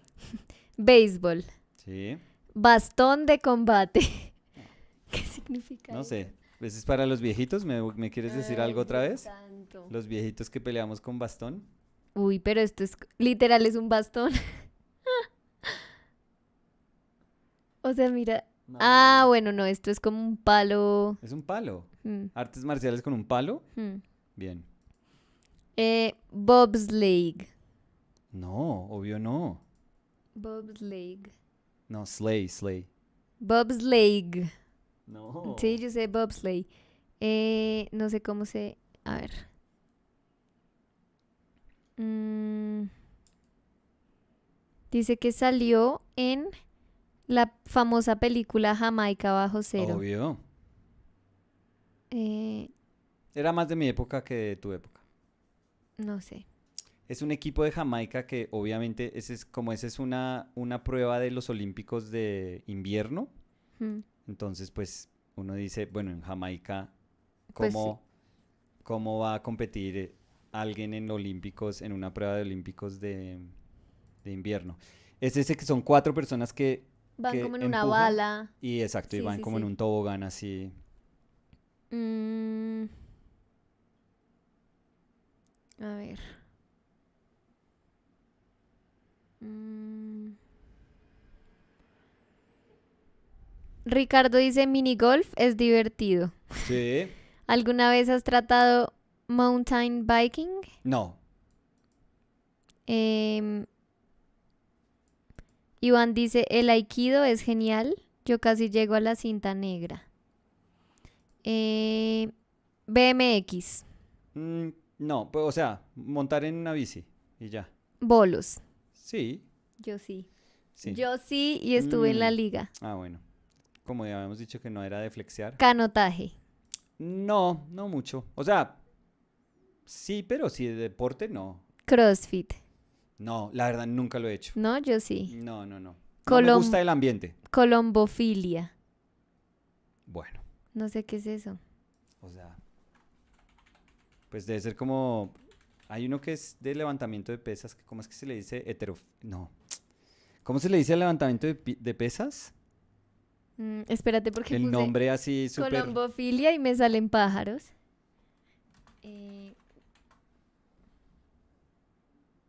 Sí, es con pájaros. Ah, no, mejor. De palomas, Gaby. Eso. Colombofilia con palomas. Eso es un deporte. Sí, el Ah, bueno. deporte que sobrevoló el coronavirus, dice. Ah, bueno, estamos... ¿Qué es la colombofilia? En los años 90 surgió una modalidad nueva dentro de la colombofilia clásica. No, pero yo quiero comenzar por Sí, ¿qué es? porque pitos es colombofilia clásica. ¿Criar palomas? Pero eso, ¿cómo va a ser un...? Sí, ¿Deporte? dice, la colombofilia es el arte de criar y entrenar palomas mensajeras de carreras. Su finalidad es deportiva. No, qué vergüenza. Em, Bueno, dardos. aunque si estuviera criando palomas, mi primera paloma sería el palomo usurriago. No, pues ya le tienes nombre. Usurriago. No Mal usurriaga, chiste. pero usurriago. Como para... Mm, Margo dice, ustedes dicen arco y arquero y nosotros portería y portero. Sí. Pero es intercambiable. Pues la La verdad, verdad. nosotros decimos cancha, el arquero y cancha. Una La cancha puede cancha y ser, el arquero. pero es que una cancha puede ser La la cancha cancha. o la cancha del O arquero. sea, que ocupa la cancha puede ser los arcos y todo el pasto, pues, todo Sí, el espacio. O la cancha de fútbol puede ser literalmente el la arco. cancha, sí. Sí. Intercambiable. Em, Lenguaje muy maleable es. Emilio 2772 y también Margo dicen alterofilia. Eso, gracias. Levantamiento de pesas. Eh, Pero este de paloma sí, no me joda. Ricardo dice rock climbing o No. indoor climbing. No, no, no. No soy, creo que no soy bueno para eso. No, nunca sería bueno para eso. Food 2. O sea, dice food 5, food 2. 2 contra 2. Pues Banquitas. supongo. Banquitas. Aquí le decimos banquitas a eso. Food furtados, no, me lo cambia el Nelly Furtado. food 2 deporte.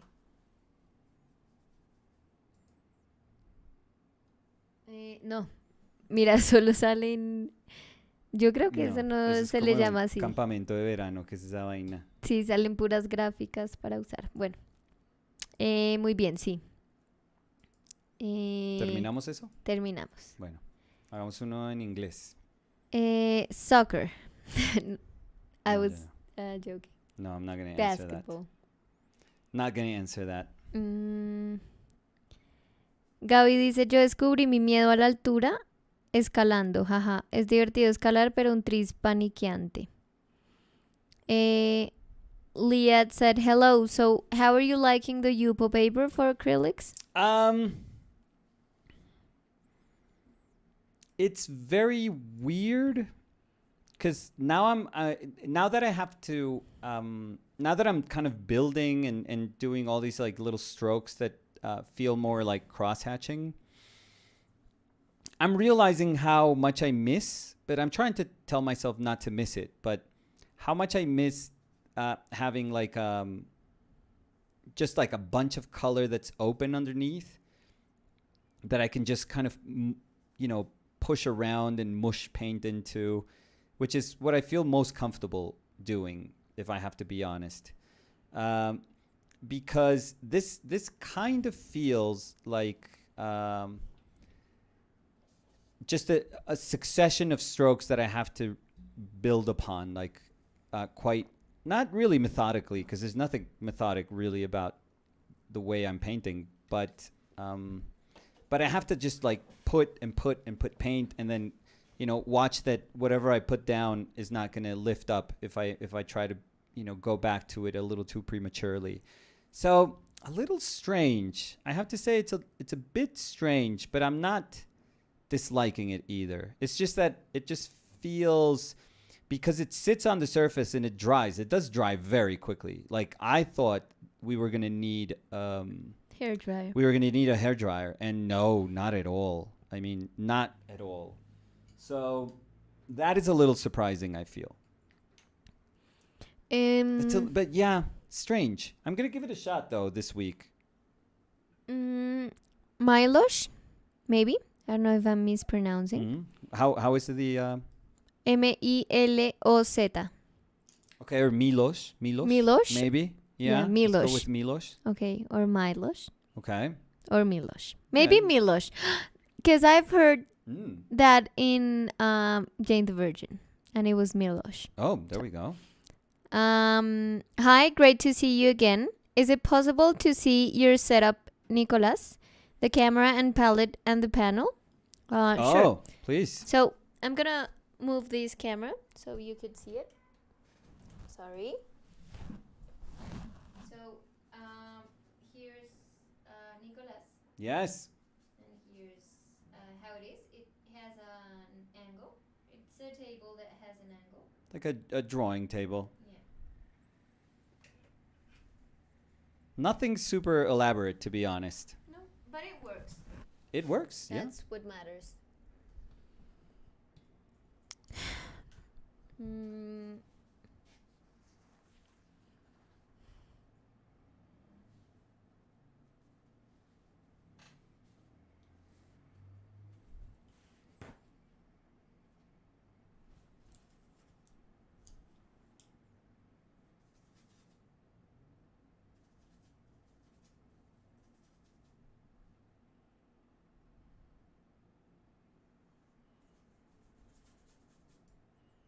Um, Milos said thanks. Oh. Okay. No, what I was going to say, the other thing is that these acrylics, and I noticed this with the painting that I did last week, are very transparent. They're regardless of which pigment, they're all super, super transparent. And that is something that I'm not quite used to. I mean, I guess, not titanium white, but every other pigment is quite transparent. And yeah, that's tough on me, I feel. That I don't know how to get used to. Because I usually like kind of heavier bodied paint, more opaque paint. Most of my palette in my oil paint tends to be in the opaque side. I mean, if you think about titanium white, yellow ochre, cad red, raw umber is semi-transparent, but ultramarine blue also semi-transparent. But I usually try to favor colors that are very kind of rich and opaque, that have body to them. The one reason I picked bismuth yellow as hopefully being a part that I would, hopefully as a pigment that I would introduce eventually to my palette. The only reason I picked that one is because I always felt cat yellows or cat lemons or any sort of lemon yellows didn't have body to them. They were, kind of transparent. And this was the first time that I actually put a color down that I felt, wow, this yellow, this yellow green has body. It actually has some ability to cover ground. So it's very weird for me to put something down and not and always see past decisions underneath. I feel that is very, very much so part of working with acrylics, at least with the acrylics that I have right now. And that's the one, if I had to pick one thing that's, bugging me a little bit, would be that. With last week's painting that I was doing, that red book, it was so annoying, putting red down and realizing, okay, this red is never going to cover this area. Like, it's never going to be able to feel like a really rich red, rich, thick, like opaque red. And maybe it's the brand, maybe it's the fact that they are, cheap. But yeah, that's one of the things that I could tell you right now that I'm not really enjoying that, or that I mean, I'm enjoying it, but I just I find myself having to work around it constantly. They were saying it's Milo. So not Milos, not Milos, but Milo. Just Milo, great. Or Milo? Or Milo. I don't know.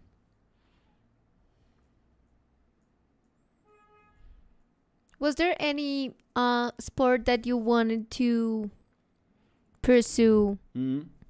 Like to really learn about that's not like swimming? Because I know you did that for a long time. Like, was it and soccer? I mean, but well, football is because that's our, that's the world's sport. I hate to say it, but best sport in the world.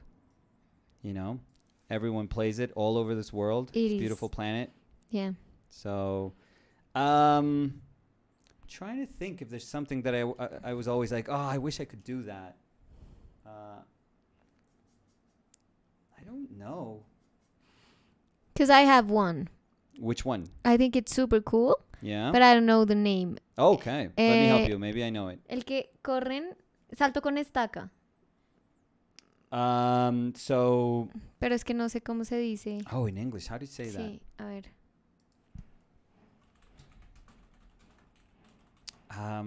Like I would love to try it, Yeah. but I think I would fly away in the skies. Oh, you would do that well that you would fly away. Ah, pero no es este. No, con estaca es con el. No, eso es salto alto. Sí, no. Con, ¿cómo se dice? ¿Pértiga? No. ¿Pértiga? Pon pértiga. Sí, es ese. Sí, salto con pértiga. Because I think it's super scary. Yeah. But I don't know why. Like, since I was super young, I think it's super interesting. Like, I would love to. Not now, I mean. But maybe another me would have loved to. Oh, you know what I would Practice have that. loved to know how to do? What? That I've never. Oh, and I'm sorry, it's pole vault. Oh, pole vaulting. Yeah. Yeah. Just skateboarding. Oh, I it's can't. super hard. I can't. Like, even. I know myself, and I know that Yeah. I can't. Or you know what's also super cool? Yeah. I mean, surfing. Yeah, and people who can surf usually can they can Skateboard. wakeboard, they can skateboard. They have no problem skiing. But yeah, but me, I have problem doing all those things because I don't know. I just don't, stuff that has to do with gravity, I think I'm bad. Like balance and gravity, I think I'm not good at. Just not built for that. Gaby dice salto de garrocha. Dani, sí. También le dicen salto con garrocha y me acordé. Y Gaby dice yo amaría aprender a surfear. Sí, a mí también me parece muy chévere. A mí... Me parecería sé. chévere saber surfear, pues claro. O sea, como saber hacer cualquier cosa, sí. O sea, a mí si me dicen saber surfear o saber escribir sin ver el teclado, pues súper chévere. Pero ¿No sabes escribir sin ver el teclado? pues, siempre tengo como que mirar. ¿En O si serio? no veo, la embarro. Ve, ¿Tú no tienes que ver el teclado? yo puedo no ver el teclado. A ver, mira la cámara. Mira la cámara. No puedes... El teclado no es el tamaño del mío. Ay, ya empezaron dile. las disculpas. ¿Qué escribo? Querida familia, Querida familia. nos estamos... Y por favor no... No, porque me fui. Entonces la coma en vez de la M, entonces escribí Ah. coma ilia. O sea, no pudiste. No, porque este no es mi teclado. Es que tu teclado es que es muy esos teclados chunky. raros y A ver, dime otra súper vez. distintos. Otra. Espérate, Gracias déjame a Dios, no, acomodar. desde las como máquinas de escribir del siglo Ya. XVII no es QWERTY Déjame acomodar todos los teclados. mis dedos. Ya. Íbamos a ir al zoológico. Ay, no, mire hacia abajo, espérate. Íbamos A ir al al zoológico, zoológico. pero Mire hacia abajo otra vez. Espérate. no, Pero un pingüino espera. se murió. Un pingüino Se murió. se murió. No puedo poner tilde porque tienes teclado en inglés. Perfecto. Y tuvimos... No, ya está fatal. O Ah, sea, ¿qué escribiste? No borres, por favor. ¿Me íbamos cuentas? a ir al zoológico, Zoológico. pero no sé qué es eso, omginop, se ¿Y Monguino? irop. Ah, bueno. Yo Oh. pensé que Afortunadamente podía, yo no tengo orgullo Gracias y... por avergonzarme. No lo sé hacer, Nicolás. Sí, no, Tienes toda la afortunadamente razón. yo no tengo ningún problema en decir que no sé escribir sin ver el No, pero teclado. yo pensé, o sea, pues qué pena por pensar que podía. No, sí. Liat said, Nicholas, if you have the opportunity, try surfing. Take a class. It is a lot of fun. And even if you're bad at it, you're landing in water. I'm bad at it, but it's fun. I would definitely give it a shot, but I know my limitations, I think. I think I'm very okay with my limitations. I'm super aware. And in the same way that, there's people that you could show them how to play football for 10 hours and, they can barely kick a ball. I think this is one of those things that I've noticed throughout my whole life that I'm not good at keeping my balance. And I think that also because of the place we live in, it's not as easy to say like, okay, I'm gonna give it a try? Oh yeah, we would 'Cause have to where travel. would you? Yeah, Yeah. we would have to travel to try it out. Hector Ector. said, hello, how are you doing today? We're good, Hector. Good. Just finding my way, like blindly finding my way, like Danny was doing with the keyboard. And Hector said, surfing would be fun to try someday, but also seems scary, even though I used to skateboard a lot as a kid.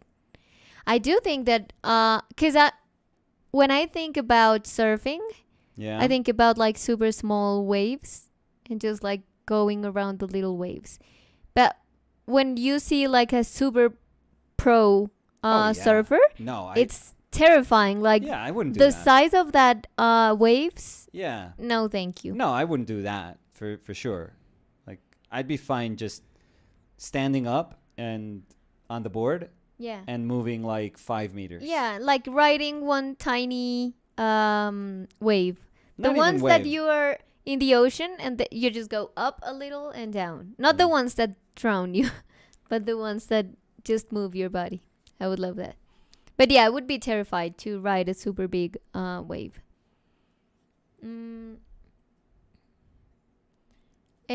Milo said Chelsea Lang, a painter I recently had a class with, Yeah, she's very talented.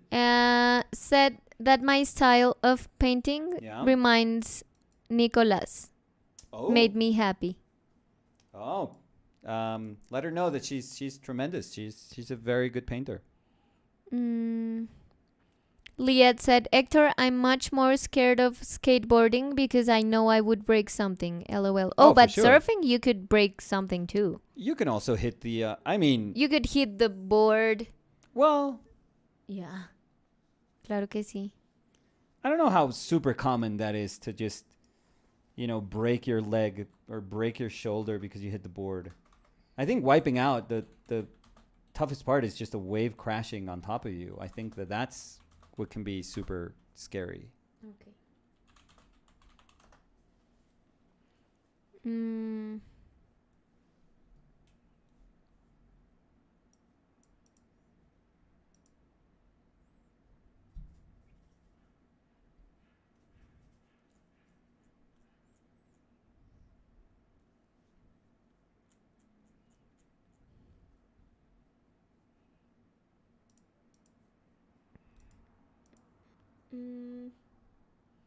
Emilio 2772 dice, es yo escribiendo esue mensaje sin mi yaye Oh God. el iuxlazo. Oh. My Yo God. tampoco pude escribir sin mirar, jajaja. Emilio, somos dos. Ay, yo no mandé el mensaje. No? No lo leí, lo borré. Ah. Iván said, They said. surf is dangerous. You could be eaten by a giant turtle or a whale or bitten by a medusa. Okay, those three options are so weird. I don't know if there's like stats of those three Being things. eaten by a giant turtle? Eaten No. by a giant turtle, I think that's you're probably No. more prone to being hit by lightning. Like there's a better chance of you getting hit by lightning while you're getting run over by a car than to be eaten by a giant turtle.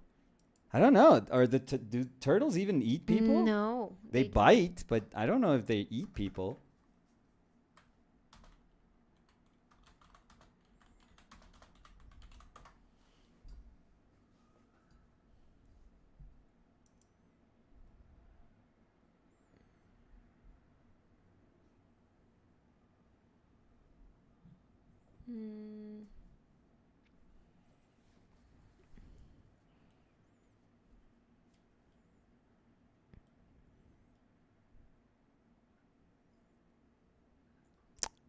I don't know. No, I don't Like, think I mean, so. they could because they're omnivores, but I don't think it has happened. But is there like a recorded No, that's why I'm looking. case of a turtle eating somebody? No. That would be would that fall into the category of like slow food? Because Could you imagine? I mean, they're very quick when they snap at you, and they can, they can bite your finger off. I'm sure of that. But if they were eating, wouldn't they be like super slow? Wouldn't you be like, oh my God, my God, Jesus. The turtle is slowly nibbling at me. God, help me. Please, God. Slowly dying. I don't see anything.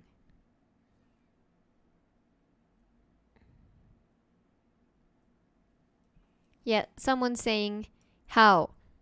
Someone in a Quora, in the Quora webpage. Okay. So they were asking, super trustworthy. Can a large turtle and or tortoise kill human? And someone said, how? Bite them? Even a baby human can likely crawl away from a tortoise. Turtles and tortoises, even sea turtles, are just not aggressive enough to even make that question relevant. I mean, there's that one turtle that's like a and they can turtle? What's it called? The one that has like that beak that's super scary. I mean, they could take a finger. Like, I'm sure they could bite a finger. No, and they can be angry. Or like a chunk of your skin. Yeah. Like, oh my God. But eating you? I don't think they would eat you.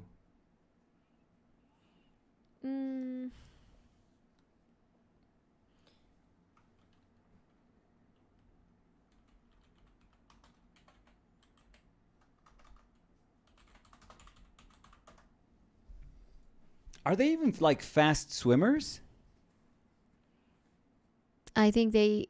Because land turtles, like, you can totally outrun anyone.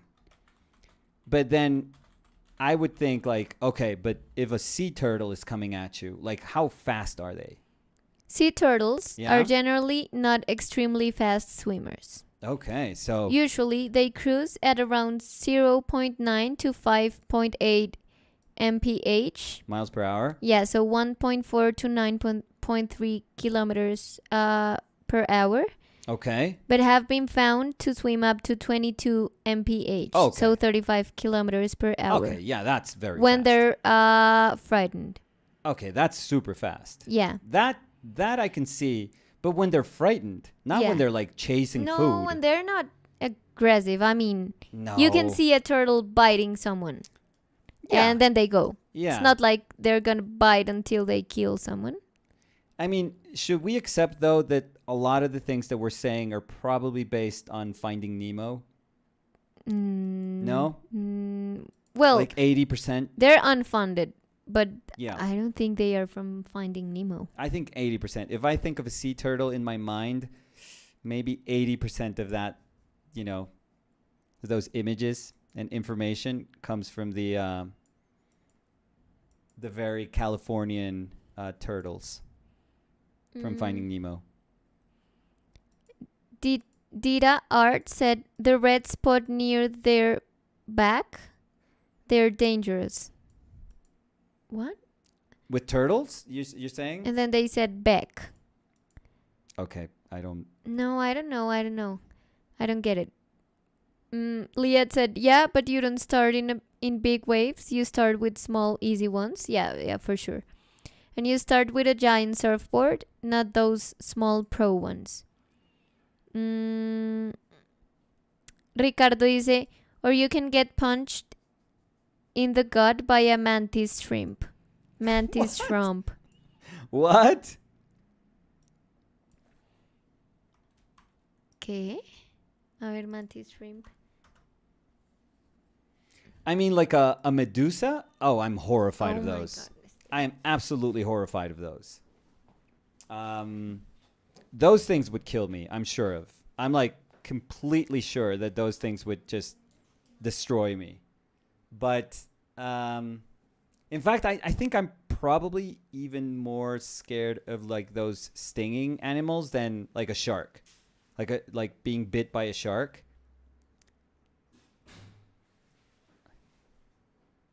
You know that Man-O-War, that Medusa I think it's from Portugal. That thing horrifies me. That thing is probably the scariest like sea creature that I can think of. Ah, Robin Cube.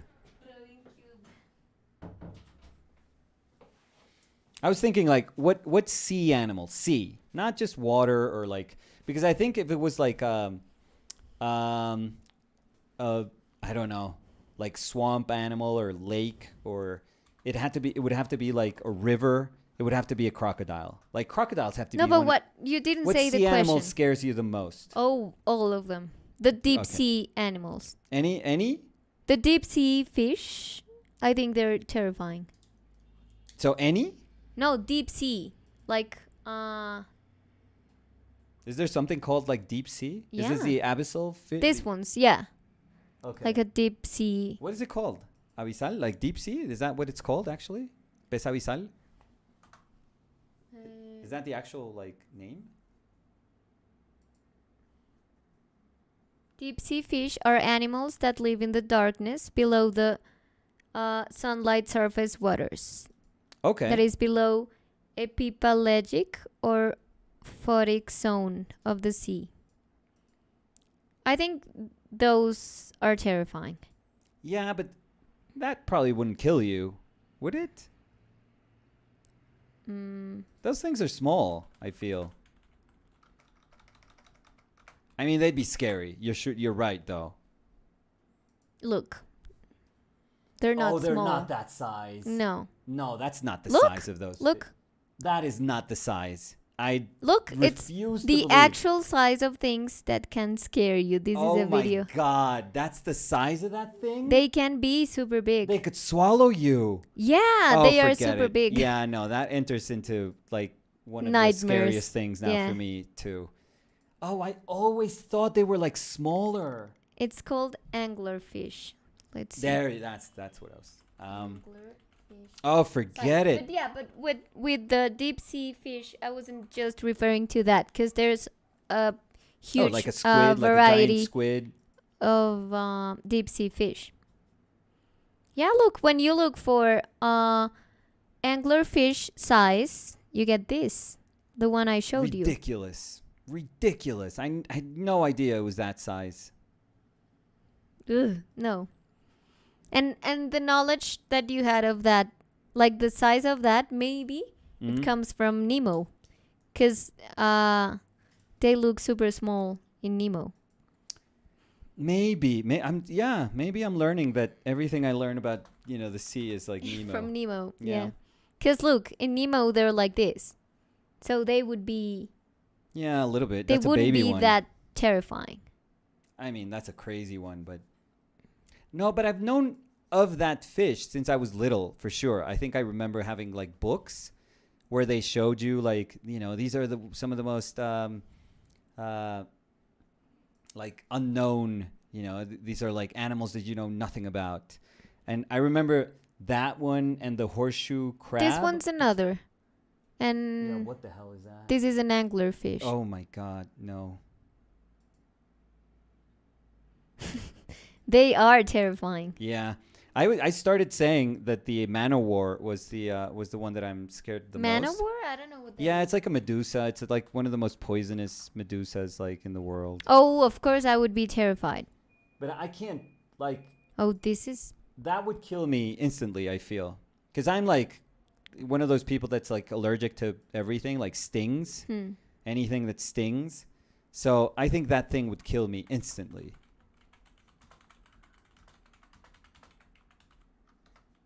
I'm doing a research. Okay, researching here. Top 10 most dangerous sea creatures. Okay. Well, shark has Number to be there. 1, stingray. Stingray, sure. Number 2, lionfish. Okay, those but some people have those in like aquariums. It says their venom Poisonous, is right? Yeah. rarely fatal, but there have been a lot of examples of extreme allergic reactions resulting in hospitalization and then death. I think people eat those. Not like the blowfish, not like the the super famous, blowfish Nemo that can kill you. one. But I think people eat those also. I don't know why I think so. I think that. Barracuda. Okay. Yeah, that's just a bunch of teeth. Sea snake. Okay. Cone snail. Cone snail. What the hell is that? A drop of their venom can kill Jesus. up to 20 humans. Oh my god. Look, it's a tiny Oh, for a shell. shell. Are you kidding me?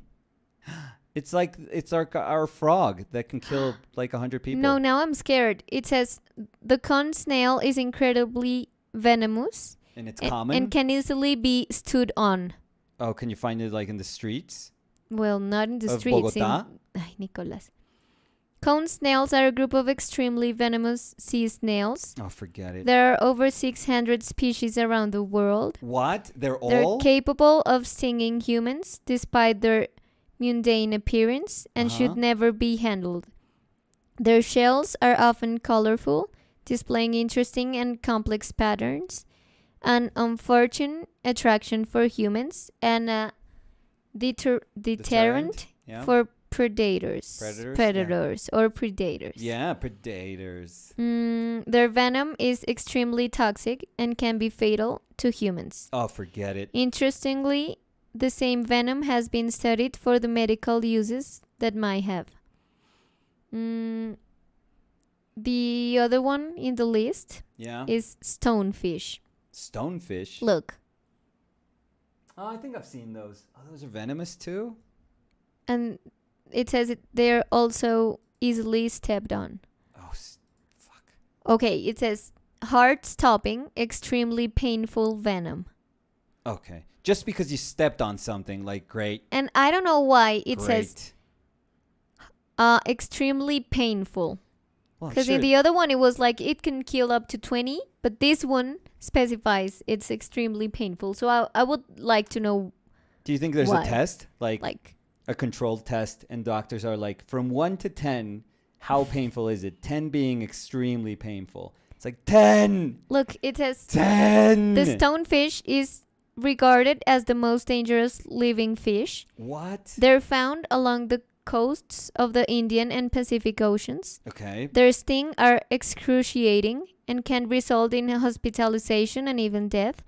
Most commonly, swimmers step on these fish, pushing the venom into the bottom of the foot. Great. Sometimes stings also result from swimmers picking these fish up on the water or even on the beach. Oh, great. Yeah.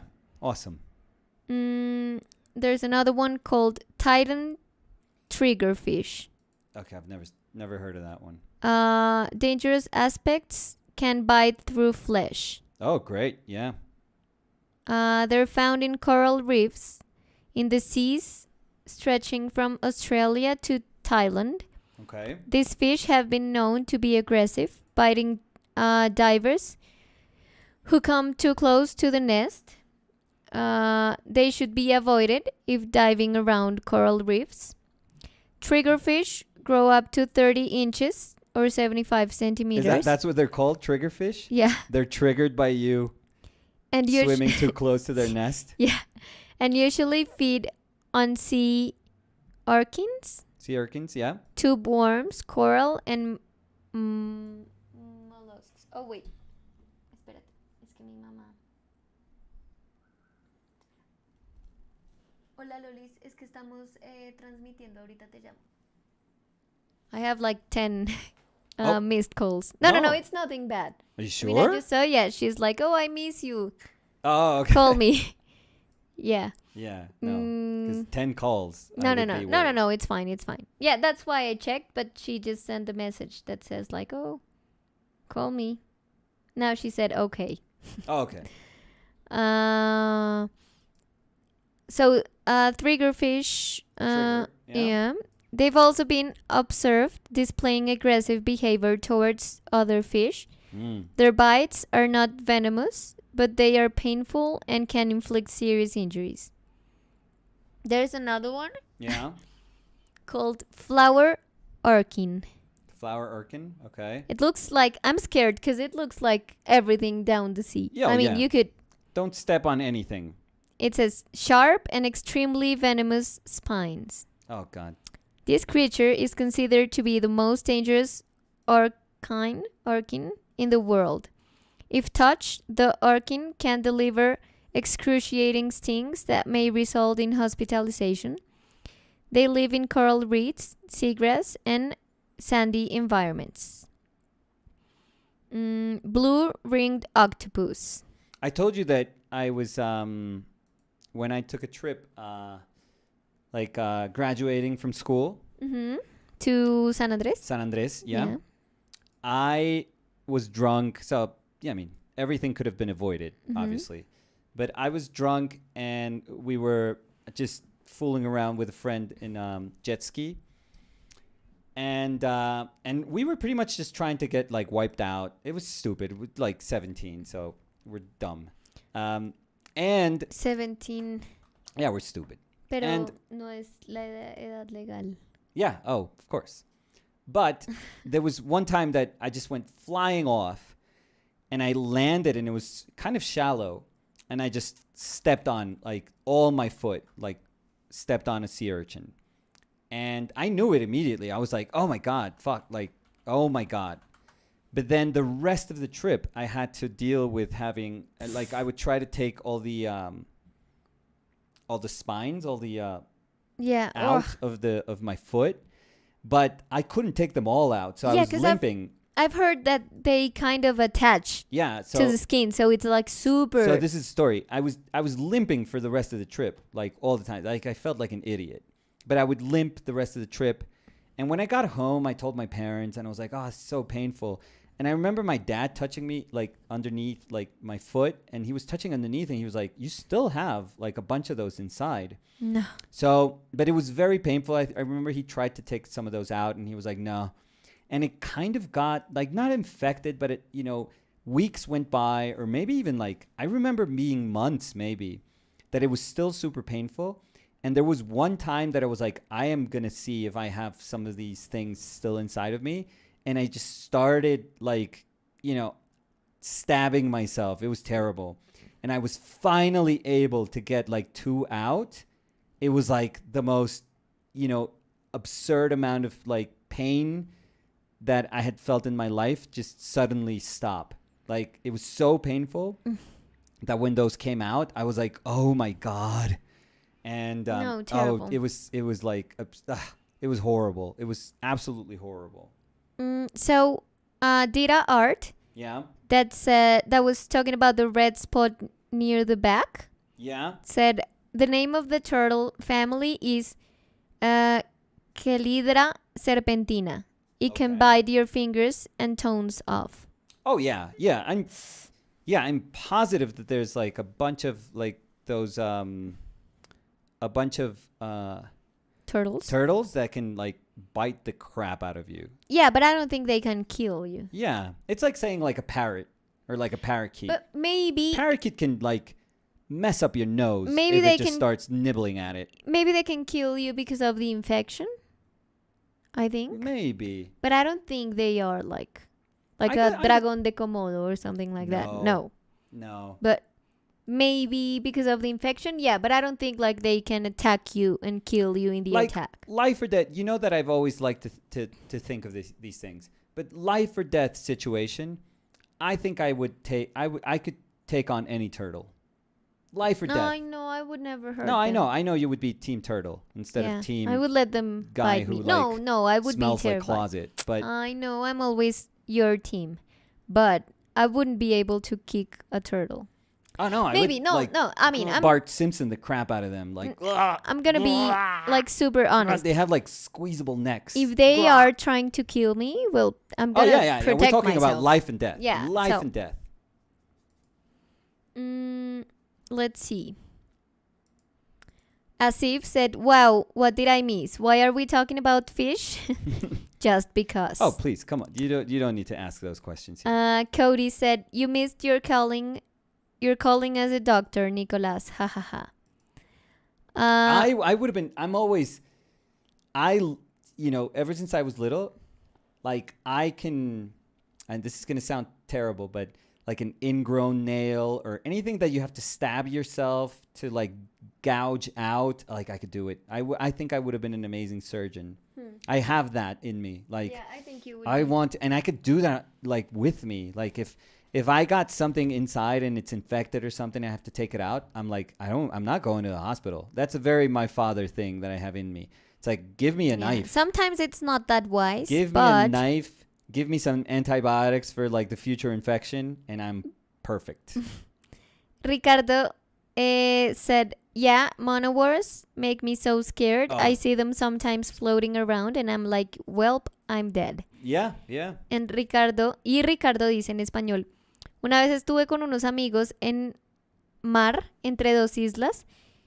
Íbamos a saltar al agua y cuando pusimos nuestros pies en el agua, los dos sentimos algo en los pies y estábamos en lados opuestos del bote. No, chao. Hasta ahora no sé qué fue en lo que nos paramos, pero solo sé que fue enorme. Uy, no. Qué miedo, sí. Yo he contado igual cuando yo estaba con mi mamá en el mar y estaba mi mamá, o sea, yo estaba acá y mi mamá estaba como a, no sé, por ahí 1 metro. Y estábamos hablando, como flotando. Y mi mamá fue como, no sé, me estaba hablando cualquier cosa y fue como, ¡ay! Y yo, ¿qué pasó, mami? ¡Ay! Y a las dos nos pasó una guamala. Pero las quemó. Sí, nos quemó. Ahí fue cuando te oriné encima y nos conocimos, ¿no? Ese chiste creo que ya lo habías hecho. ¿Ya lo había hecho? Sí. Ay, Dios. Pero cuando te conté eso, sí. Es bueno. Sí, sí me lo habías hecho. Y tampoco me reí. So, again, yes. I'm gonna go back to the ranking. Okay. Blue-ringed octopus. It says, blue-ringed octopus is a beautiful and deadly species of small octopus that lives in the tide pools of the Pacific and Indian Oceans. They are easily recognizable due to their yellow skin and blue and black rings. Their normal prey is a crab. Scientists have classified them as one of the world's most dangerous animals. If stung, one can expect to experience total body paralysis. Great. This may result in drowning if stunning in deep enough water. Oh, great. Terrifying. Yeah. Box jellyfish. I mean, could you... Everything can call you... All they're doing is trying to eat crab. Like, that's all. It's a little overkill if you have, like, one of the most poisonous, substances on Earth. Well, but it that said, can kill anything. No, because I stopped. They said their normal prey is crabs, shrimps, and other small animals. Right. A little overkill, I would say. Yeah. You don't need the worst poison in the world to kill those things. No, well, they need it for the animals that are trying to kill them. Yeah, not to kill their prey. Yeah, but come on, it's overkill. I mean, they can camouflage with anywhere. You could squeeze them into like a tiny little bottle. They could go through a keychain. I think that those are good enough. You don't have to be the most poisonous thing in the world. Yeah. And the last one was box jellyfish, and it says, this notoriously dangerous jellyfish often tops the list of the most dangerous sea creatures in the world. Yeah, forget it. While it might not look threatening, its sting is life-threatening. The sting can result in death in less than 5 minutes. Oh, God. Unlike some jellyfish, the box jellyfish can swim. This means they're capable of hunting for prey and can move through the ocean at a quicker pace. Oh, Jesus.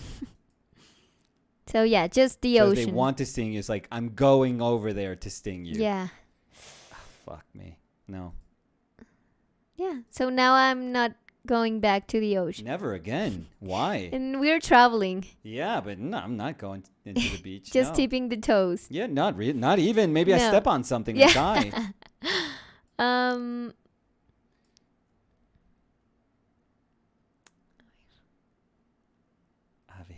A ver. Liet said, oh yeah, I would be scared of going in the sea when there are jellyfishes. Well, they're always there. That's the problem. I think there's seasons, though. I think there's seasons.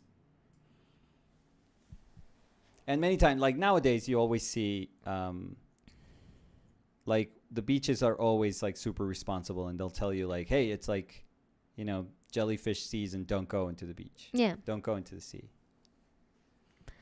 Margo Delgado dice, Our Painted Lives, Vida Salvaje. Sí. Sí. Siempre. Sí. No, y top 10 todo.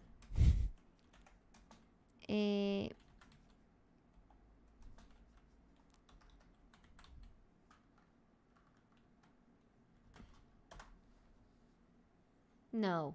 What? I mean, when What? I say that the deep sea creatures are terrifying, Yeah. you have to see this. I mean, What the hell is that? they are... Yeah. I mean, but we can't get there, so who cares? No. Yeah, but I would be terrified.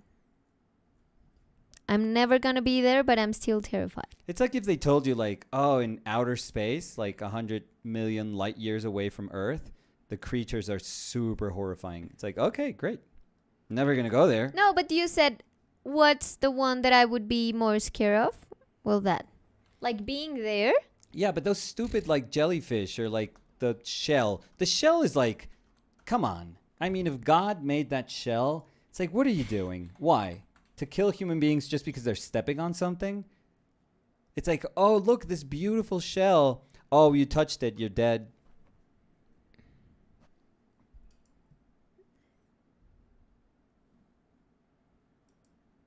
No. Look at this. But that's a giant squid, right? Yeah. Yeah. I would love to see those. Oh, Yeah, those are super cool. in videos, I would like to.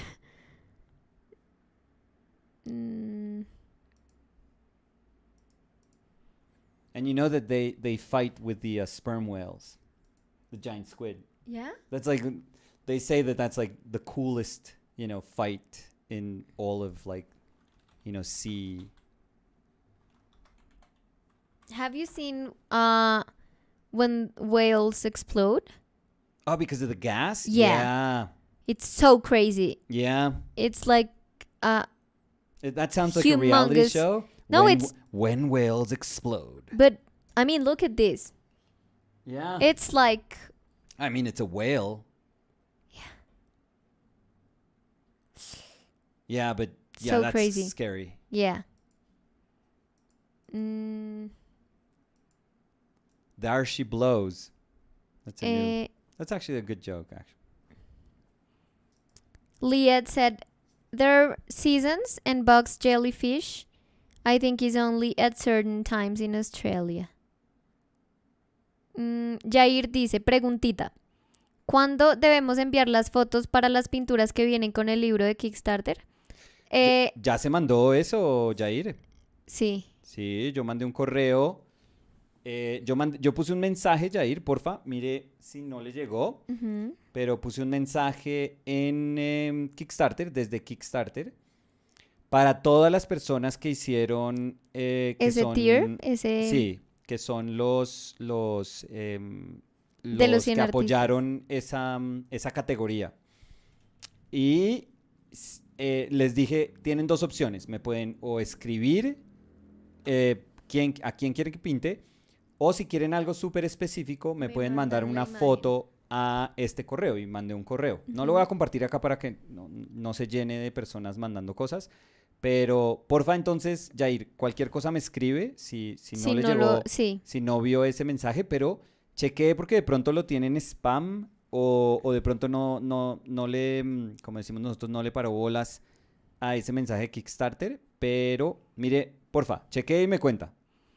Jair dice, jue madre, no lo vi. Ojalá no esté tarde. No. Lo que hay es tiempo todavía, tranquilo. Mi prima dice, menos mal vivimos en Bogotá, ya no quiero meterme al mar, jaja. No, yo también quedé asustada. Tenía ganas de meterme al mar si vivía. Yo no voy a pisar un charco. Julia Tovar dice, hola, llegué súper tarde. Uf, esa serie está increíble, Severance. La animación del principio es una locura. Es muy bonita. Chévere. Un poco como People Crap, como el man re famoso ahora. Sí, el de los cuerpos que se... Sí. Es como ese tipo de cosas que usan assets que ya existen, Ujú. como, hey, este es como un cuerpo, un ser humano. Entonces usan eso repetidísimo, Sí. pero Pero igual es chévere. sí, pues Y bueno. la primera vez que yo vi eso, Hay gente que que yo vi detesta como ese tipo de cosas, pero la pero primera vez que yo vi una animación así se me hizo súper loco. sí. Margo Delgado dice, aquí en Canarias, cuando era pequeña, pocas veces había medusas o aguavivas, como le Aguamalas, decimos nosotros, nosotros nosotros aguamalas. aguamalas. Porque el agua del Atlántico es fría, pero últimamente con el cambio climático cada vez se ven más. Sí, acá aguamalas creo que sí siempre ha habido. Bueno, acá en Colombia no Pues sé, pero sí, claro. En San Andrés creo que fue que nos picó el aguamala. sí, bueno, lo que pasa es que continental Colombia, yo digo, me refiero. O sea, no sé si allá en Santa Marta Pues busqué y dice, alertan a bañistas por aparición de agua mala en playas de Cartagena. o en Cartagena. Uy, no, pero mira esta. Sí, eso es, pues esa es parecida a la otra. Mm. Uy, no, no, no, no, no, no. A mí eso me da. Oye, estaba pensando esto el otro día, la basura que echamos al mar también está haciendo que el mar suba de temperatura. Es que Sí. cuántas, o sea, ¿cuánto ha subido el nivel del mar? Sí ha subido. Yo sé que el océano es absolutamente enorme, pero cuánto ha subido el nivel del océano por la basura que tiramos al mar? A ver, espérate, ¿cuánto ha subido el nivel del mar, dijiste? Pues es que yo creo que tiene que subir, ¿no? O sea, tendría que.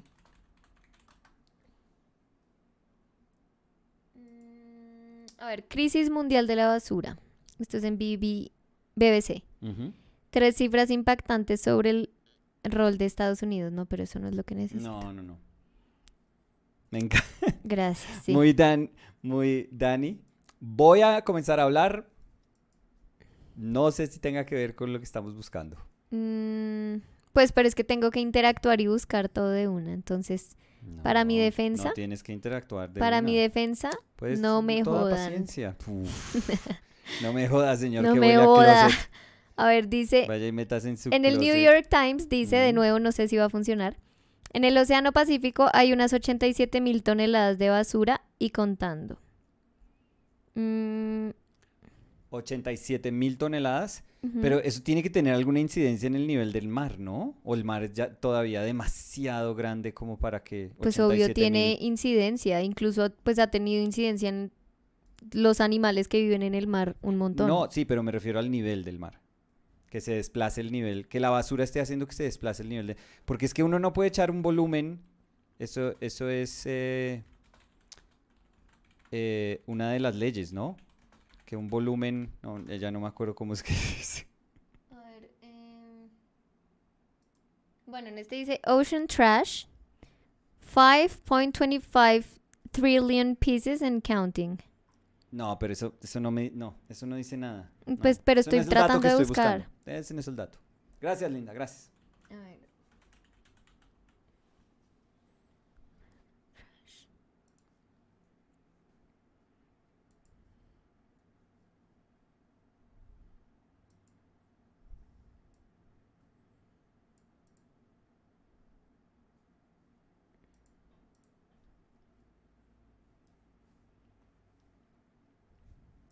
Voy a buscar yo acá, a ver. Como quieras. Emilio 2772 dice el principio de Arquímedes, Arquímedes, creo. gracias. Mm,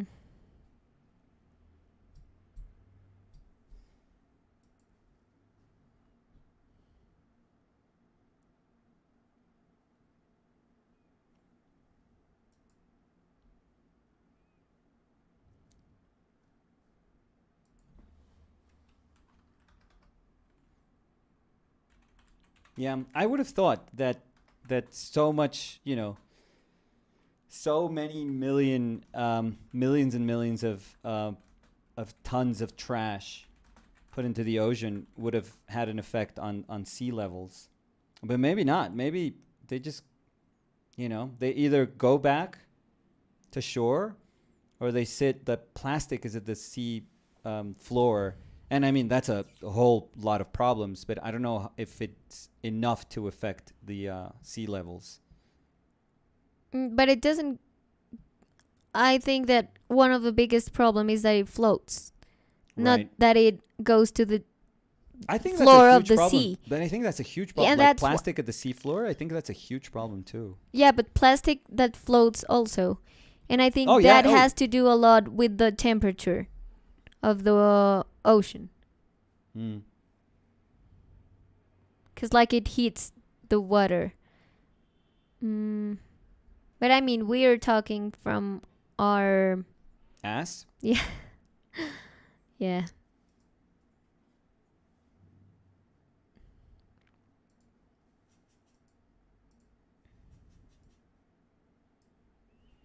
Marcelo Peralta said the volume of trash is not enough to affect the sea level. Mm.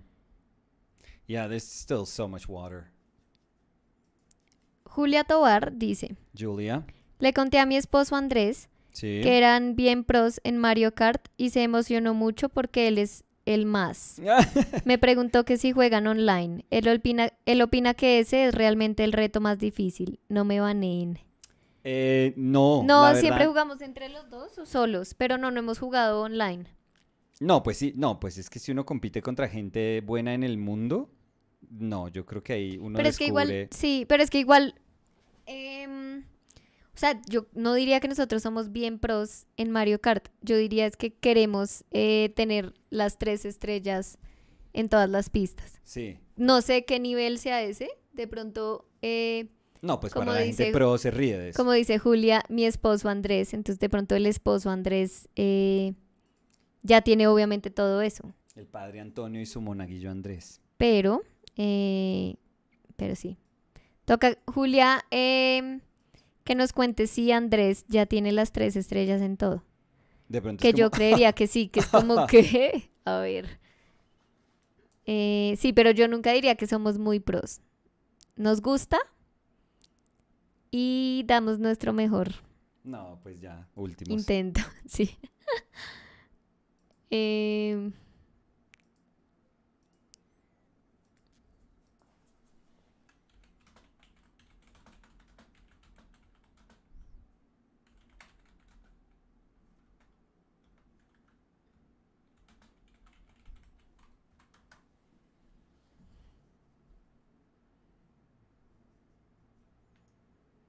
This has like a very editorial feel to, like an editorial looking portrait for some reason.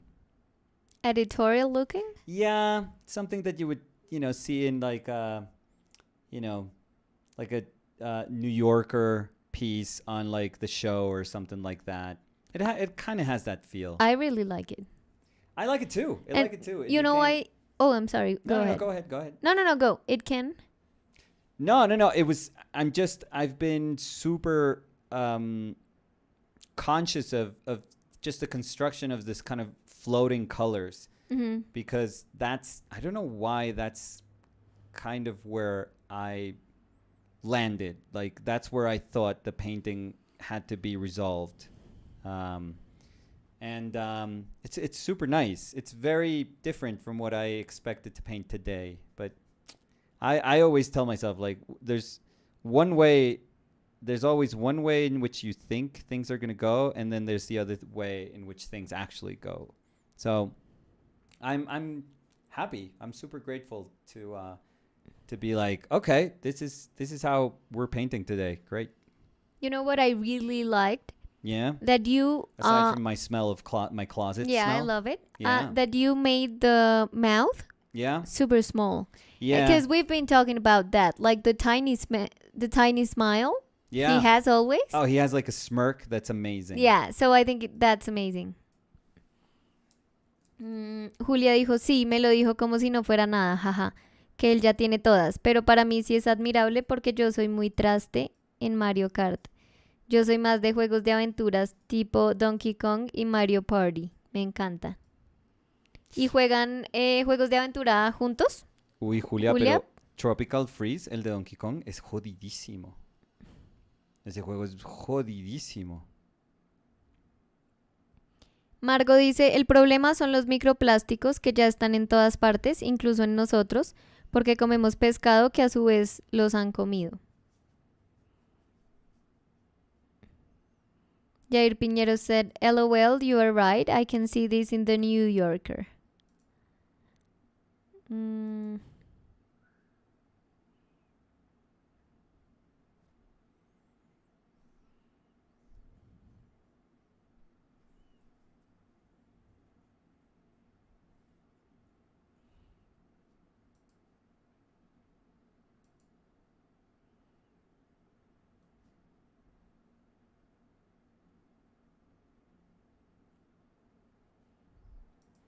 ¿Y Julia se está viendo la serie?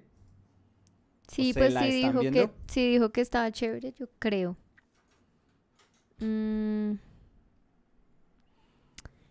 Julia dice, justo ese que dice Nicolás lo jugamos juntos alguna vez. Uy, sí, muy jodido. Jugábamos a veces, pero con bebé se complica la cosa, jaja. No, pues claro.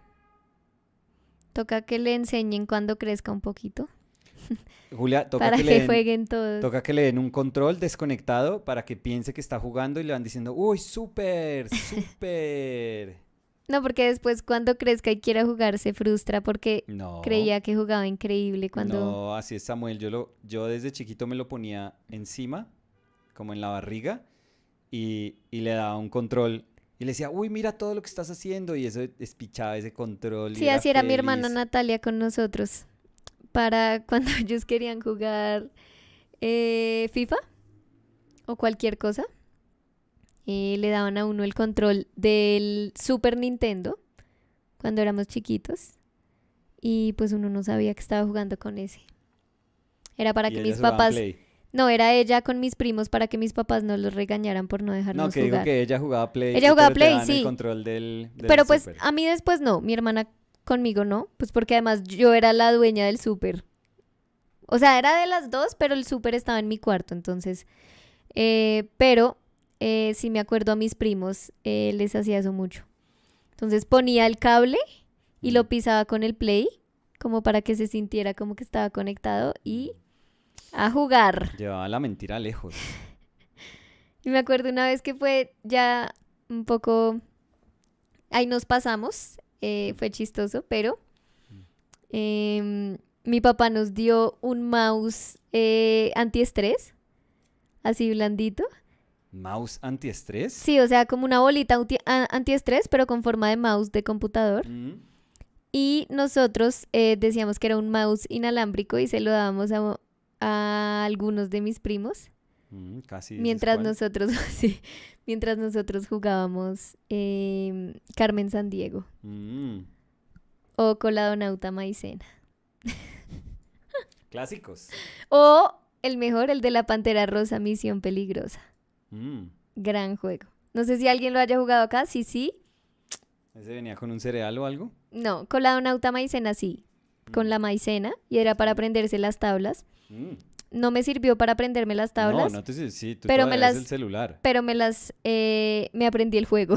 Entonces Ah, no bueno, necesitaba las tablas. cumplió el objetivo. Julia dice, jajaja, está buenísima la estrategia.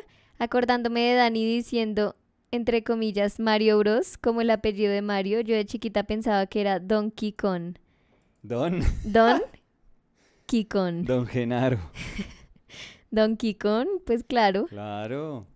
Jair Piñeros dice, Nicolás, ¿has pensado en hacer un curso en doméstica?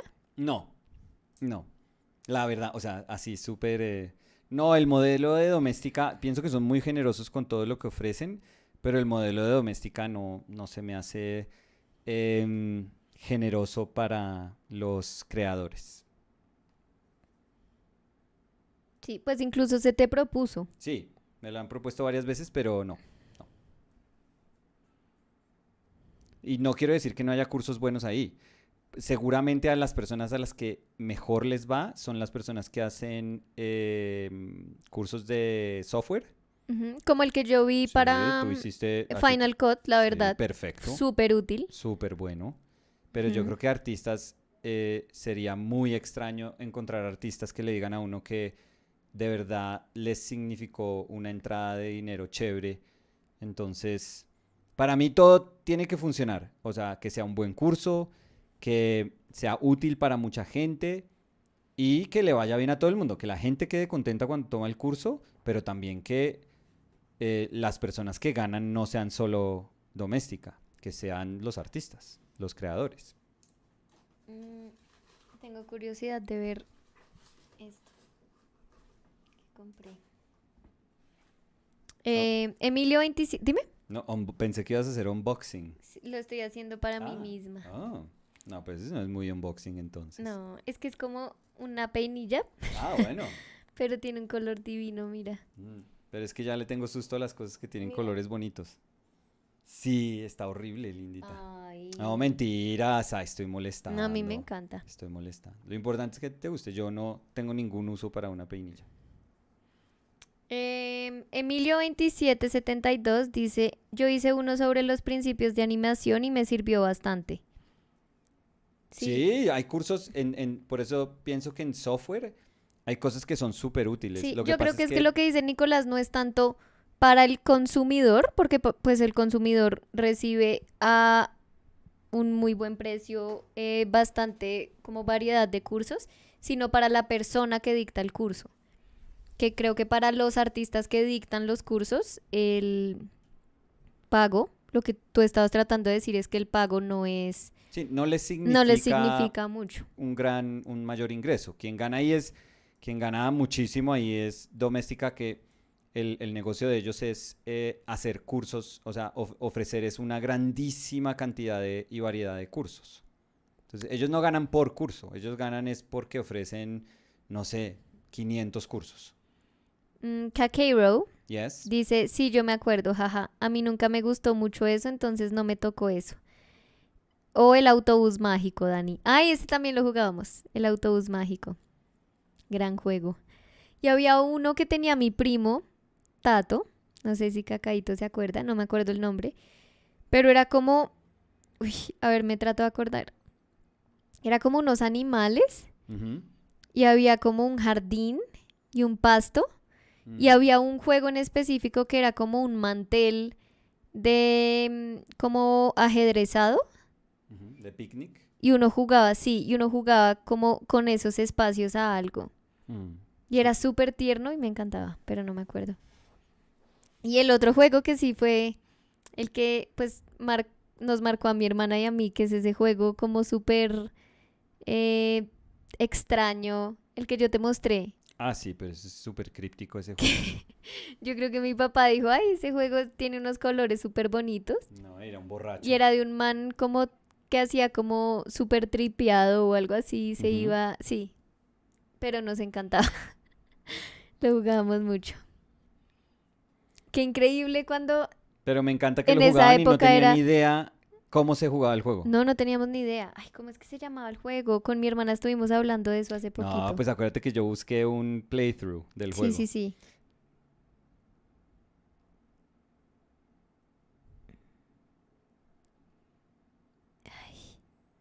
No importa, Linda, tranquila. Siempre importa. Es un muy mal juego.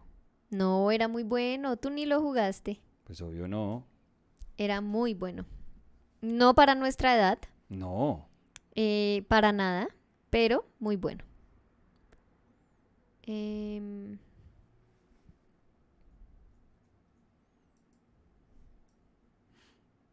También jugábamos mucho El Rey León Ese es muy chévere. y Aladín.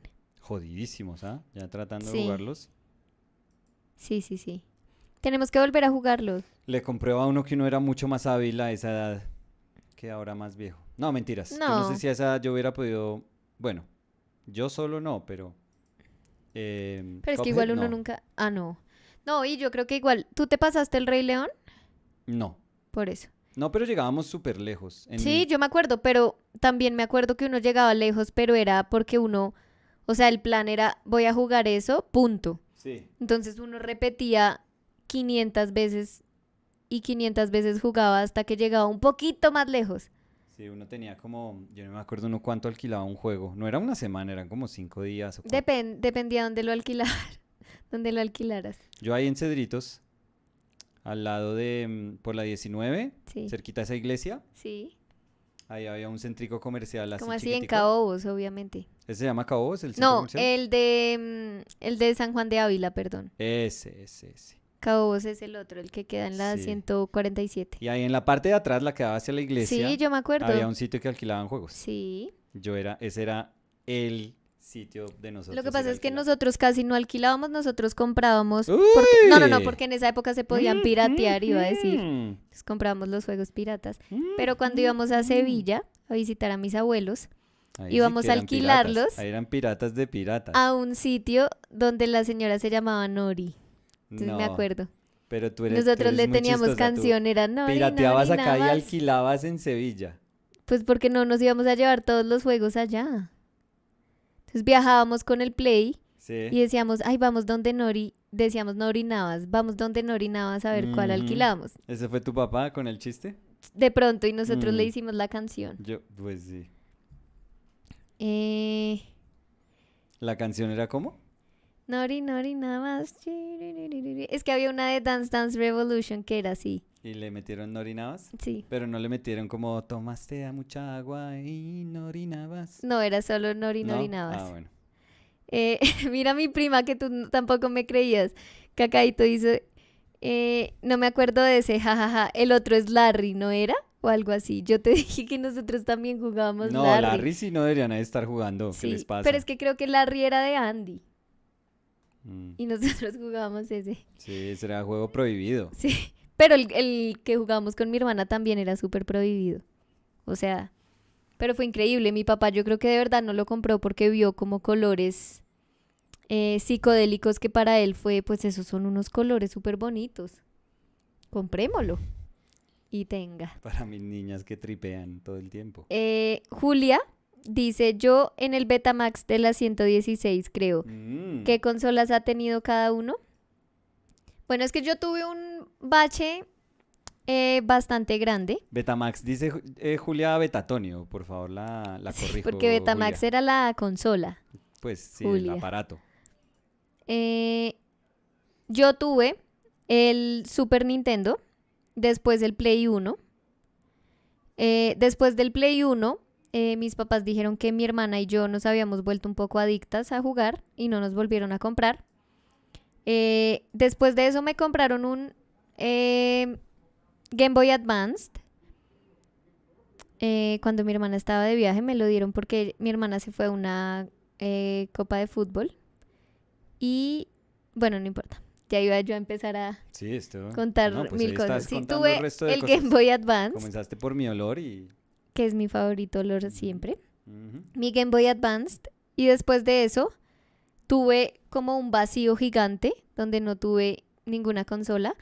Hasta que Te conocí. Coco Lachín me regaló el Switch.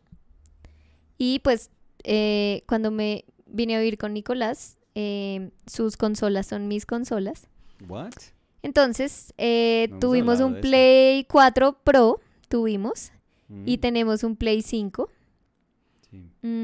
Me regaló también de cumpleaños ¿Mm? la versión del Super Nintendo. La nueva versión, el que es como el mini SNES. Es que yo soy muy. A mí me gusta mucho eso. Pues como así, a mí también que fuimos tan bobos que nos compramos lo mismo del Lego, del SNES. Sí. Del NES. SNES, NES. Super Nintendo. No, el Lego es el NES. Así. Pero el SNES es el que tú me diste. Sí, el chiquito. Ah. ¿Y cuál más? No, pues ya no más. ¿Qué tal esta? ¿Cuál más tenemos ahorita? No. No moleste más. Sí, y creo que Nicolás ha tenido todos. No, tampoco, no hables así. Yo Empieza tuve el la Ata- lista. Yo tuve el Atari. Ah, y el Atari lo tenía mi primo, pero pues no yo. No, ¿El de pajaritos? ¿El de jugar, de disparar pajaritos? ¿Lo jugaste? no. Un juego. ¿En qué consola era eso? Cacaíto, ¿tú te acuerdas? Pues en el Nintendo. Dog el de Hunter. Dog Hunt. No, pero era... Dog Hunt es del Nintendo original, linda. ¿Sí? Claro.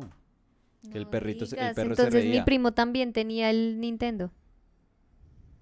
Sí, me acuerdo de ese. Sí, Dog Hunt es. Dog Hunt venía. Había un Nintendo que venía Mario y venía con Dog Hunt, con la pistola.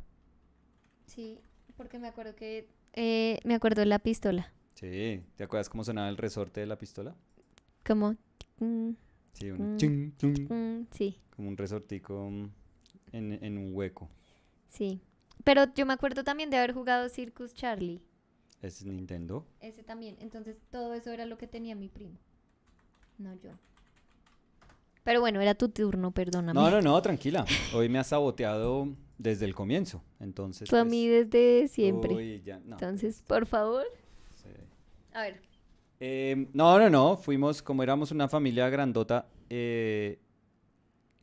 fuimos como afortunados en que, no sé, de pronto era porque a mi hermano le gustaba. Yo creo que él era el que más jalaba como a que se compraran esas cosas de pronto. Y mi hermano era muy bueno jugando, impresionante. Entonces teníamos Nintendo, el Super Nintendo, mm, el Nintendo 64. Ujú.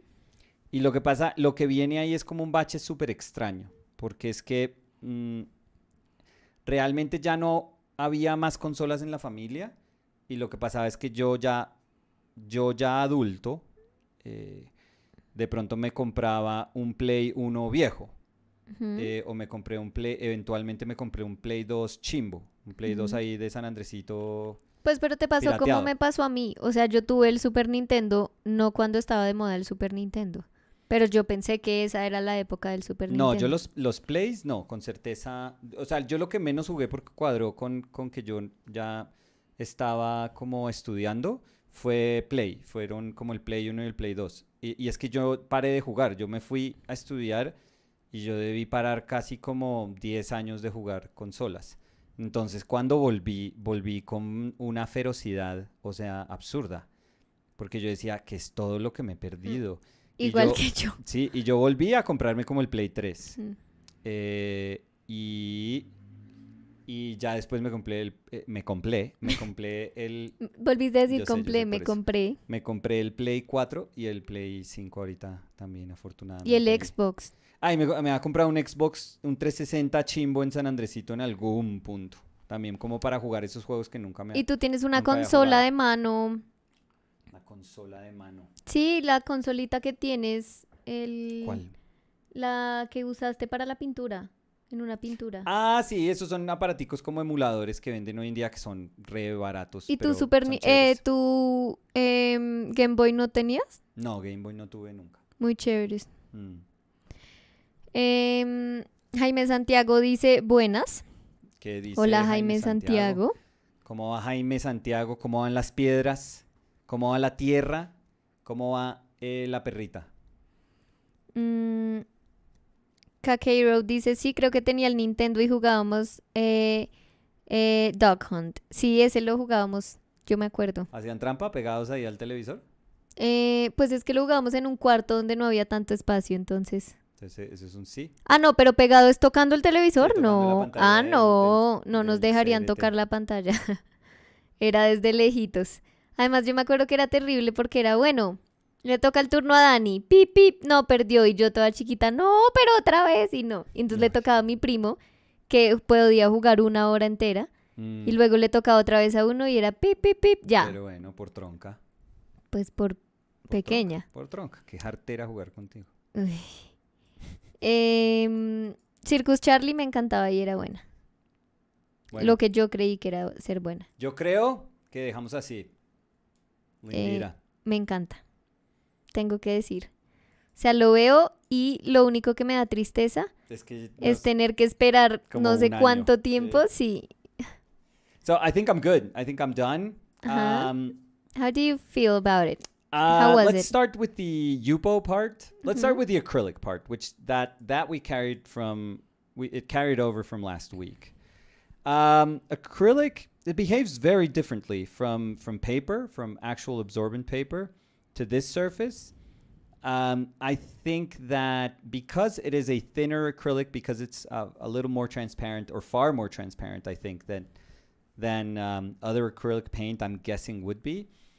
It tends to be streaky, which is fine, which is totally, totally fine. But that means that you kind of have to get used to the streakiness and maybe use those transparencies at some point, which I think I did. I think this is like a hodgepodge of color and shapes and little broken kind of strokes.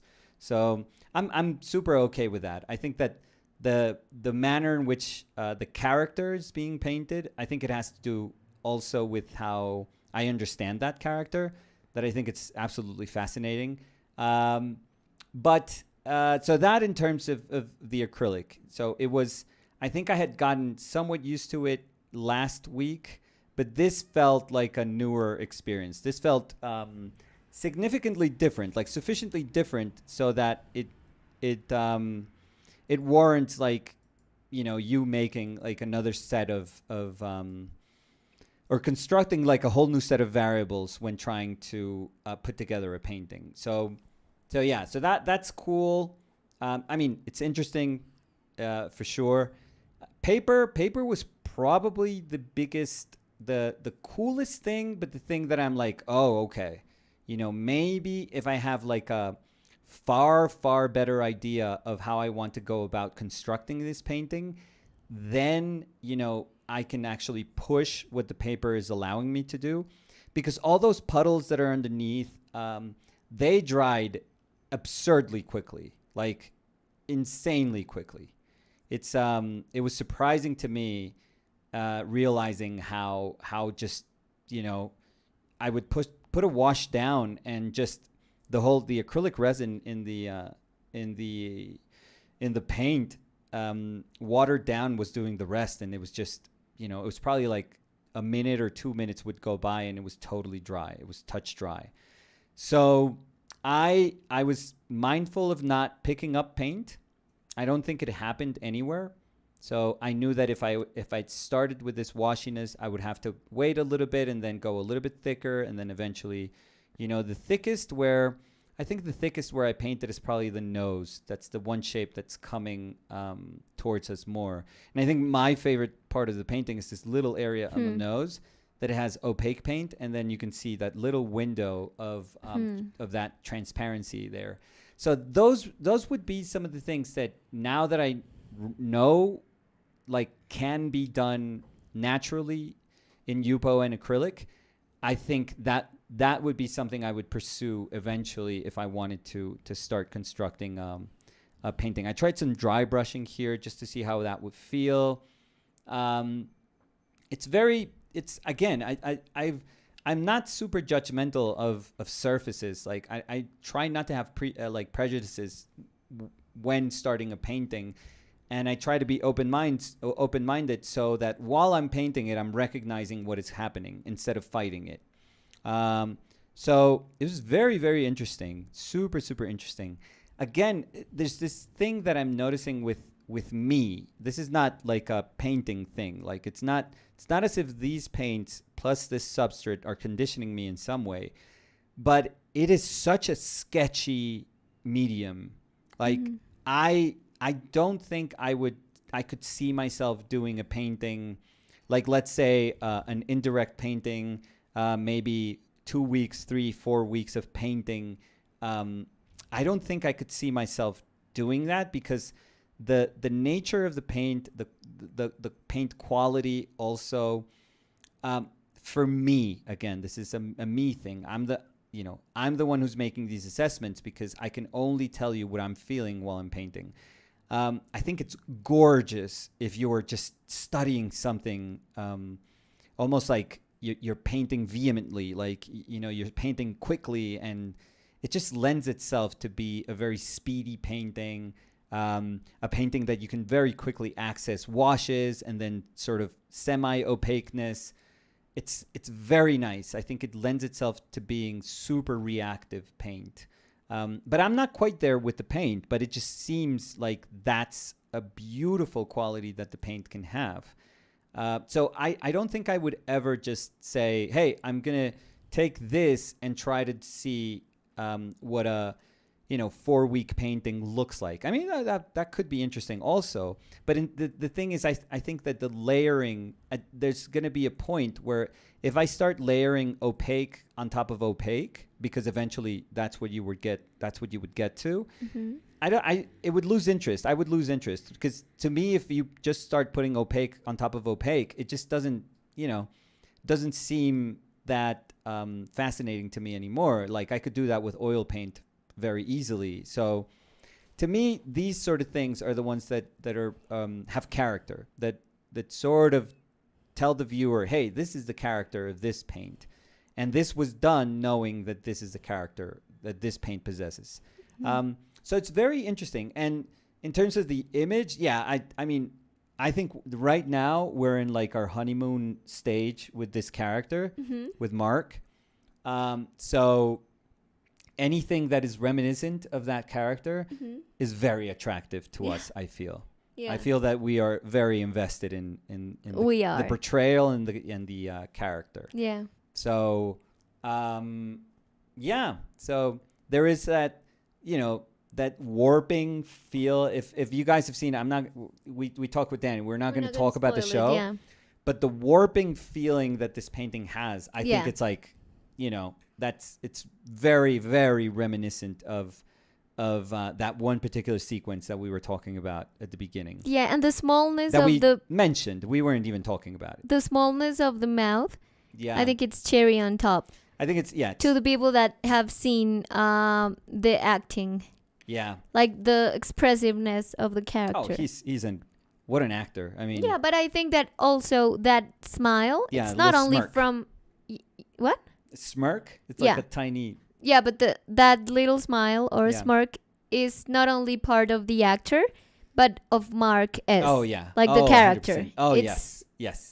And I love that. And specifically of Mark. Mark S. Mark S. Yeah. So, I don't know. That's a lot of fun. We finished watching it last night. And, I mean, it's just, it's very well done. Yeah. It's very, very well done. If you haven't seen it. We should. 1,000% recommend it. Yeah. And if enough people are interested, which could be like 5 of us, we don't care. We could chat here. We love our small audience. We could do like a little spoil cast. But I would love to, if we're gonna do that, I would love to do my notes. So I would love to rewatch it. Yeah. And take some notes, because that's how I like to. We may or may not be downloading the. Like, I could never admit to maybe or maybe not downloading the series in a higher resolution so that we could maybe or maybe not, I mean, all of these are just suppositions, rewatch it so that we could take notes. Marcelo Peralta said, I really like today's painting. Thank you, Marcelo. Javi have said, is there a lot of texture? I really love those eyes. I think the texture of this is not really equatable to texture in oil paint. I just think it is texture in the sense that it can be the beginning of a buildup of texture in acrylic, but it's very different. I think it feels more like gouache for sure. But there's a plasticky feel to acrylic that's very different from gouache. Gouache feels velvety. The gum in gouache makes it feel kind of, I don't know, there's like a touch to a gouache that is very specific. Yeah. And acrylics, you feel that it's, it's a resin, it's a plastic, and it's fine. I know that plastic, that word is kind of demonized, and rightly so, but that's I can't define it any other way. But there's something very, I mean, I don't know. Maybe, I mean, it seems, I'm trying to search for the word. What would that be? ¿Cómo es en español? No. I'm just thinking that it is poetic that there's acrylic paint on top of this, plastic sheet. Like it was meant to be. It's meant to be, but in the worst of ways. So, I'm trying to think that it's like this, perfect marriage. Perfect tragedy. Yeah, it's very tragic. Yeah. So yeah, but there's something about this that makes sense on this surface.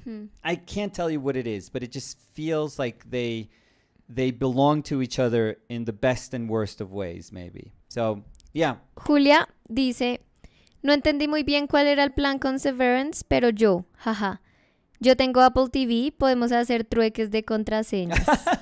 Y Julia aquí. Jair sí. Jair dice, you can't confirm or deny the series might or not might be downloaded. I wouldn't know how to answer to that comment.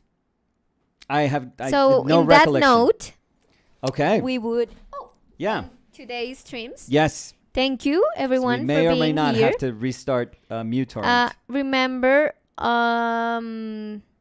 we're gonna be here tomorrow. Yes, of course. In the afternoon, maybe. Yeah. Maybe. Again, the best way to know at what time we're gonna be here and to be here is to ring the bell. Yes. Or maybe morning. We'll see. We'll see. We'll see. Well, tomorrow I have to go to send. Oh, so it can't be morning. So yeah. So no, it can be morning as soon as I arrive. There we go. So that could be we'll it. see. And remember, we have the visual correspondence. If you haven't checked it out, maybe if you want to go check it out. Yes. And thank you. Thank you so much. We'll see you tomorrow. See you tomorrow. Bye, everyone. Bye, guys.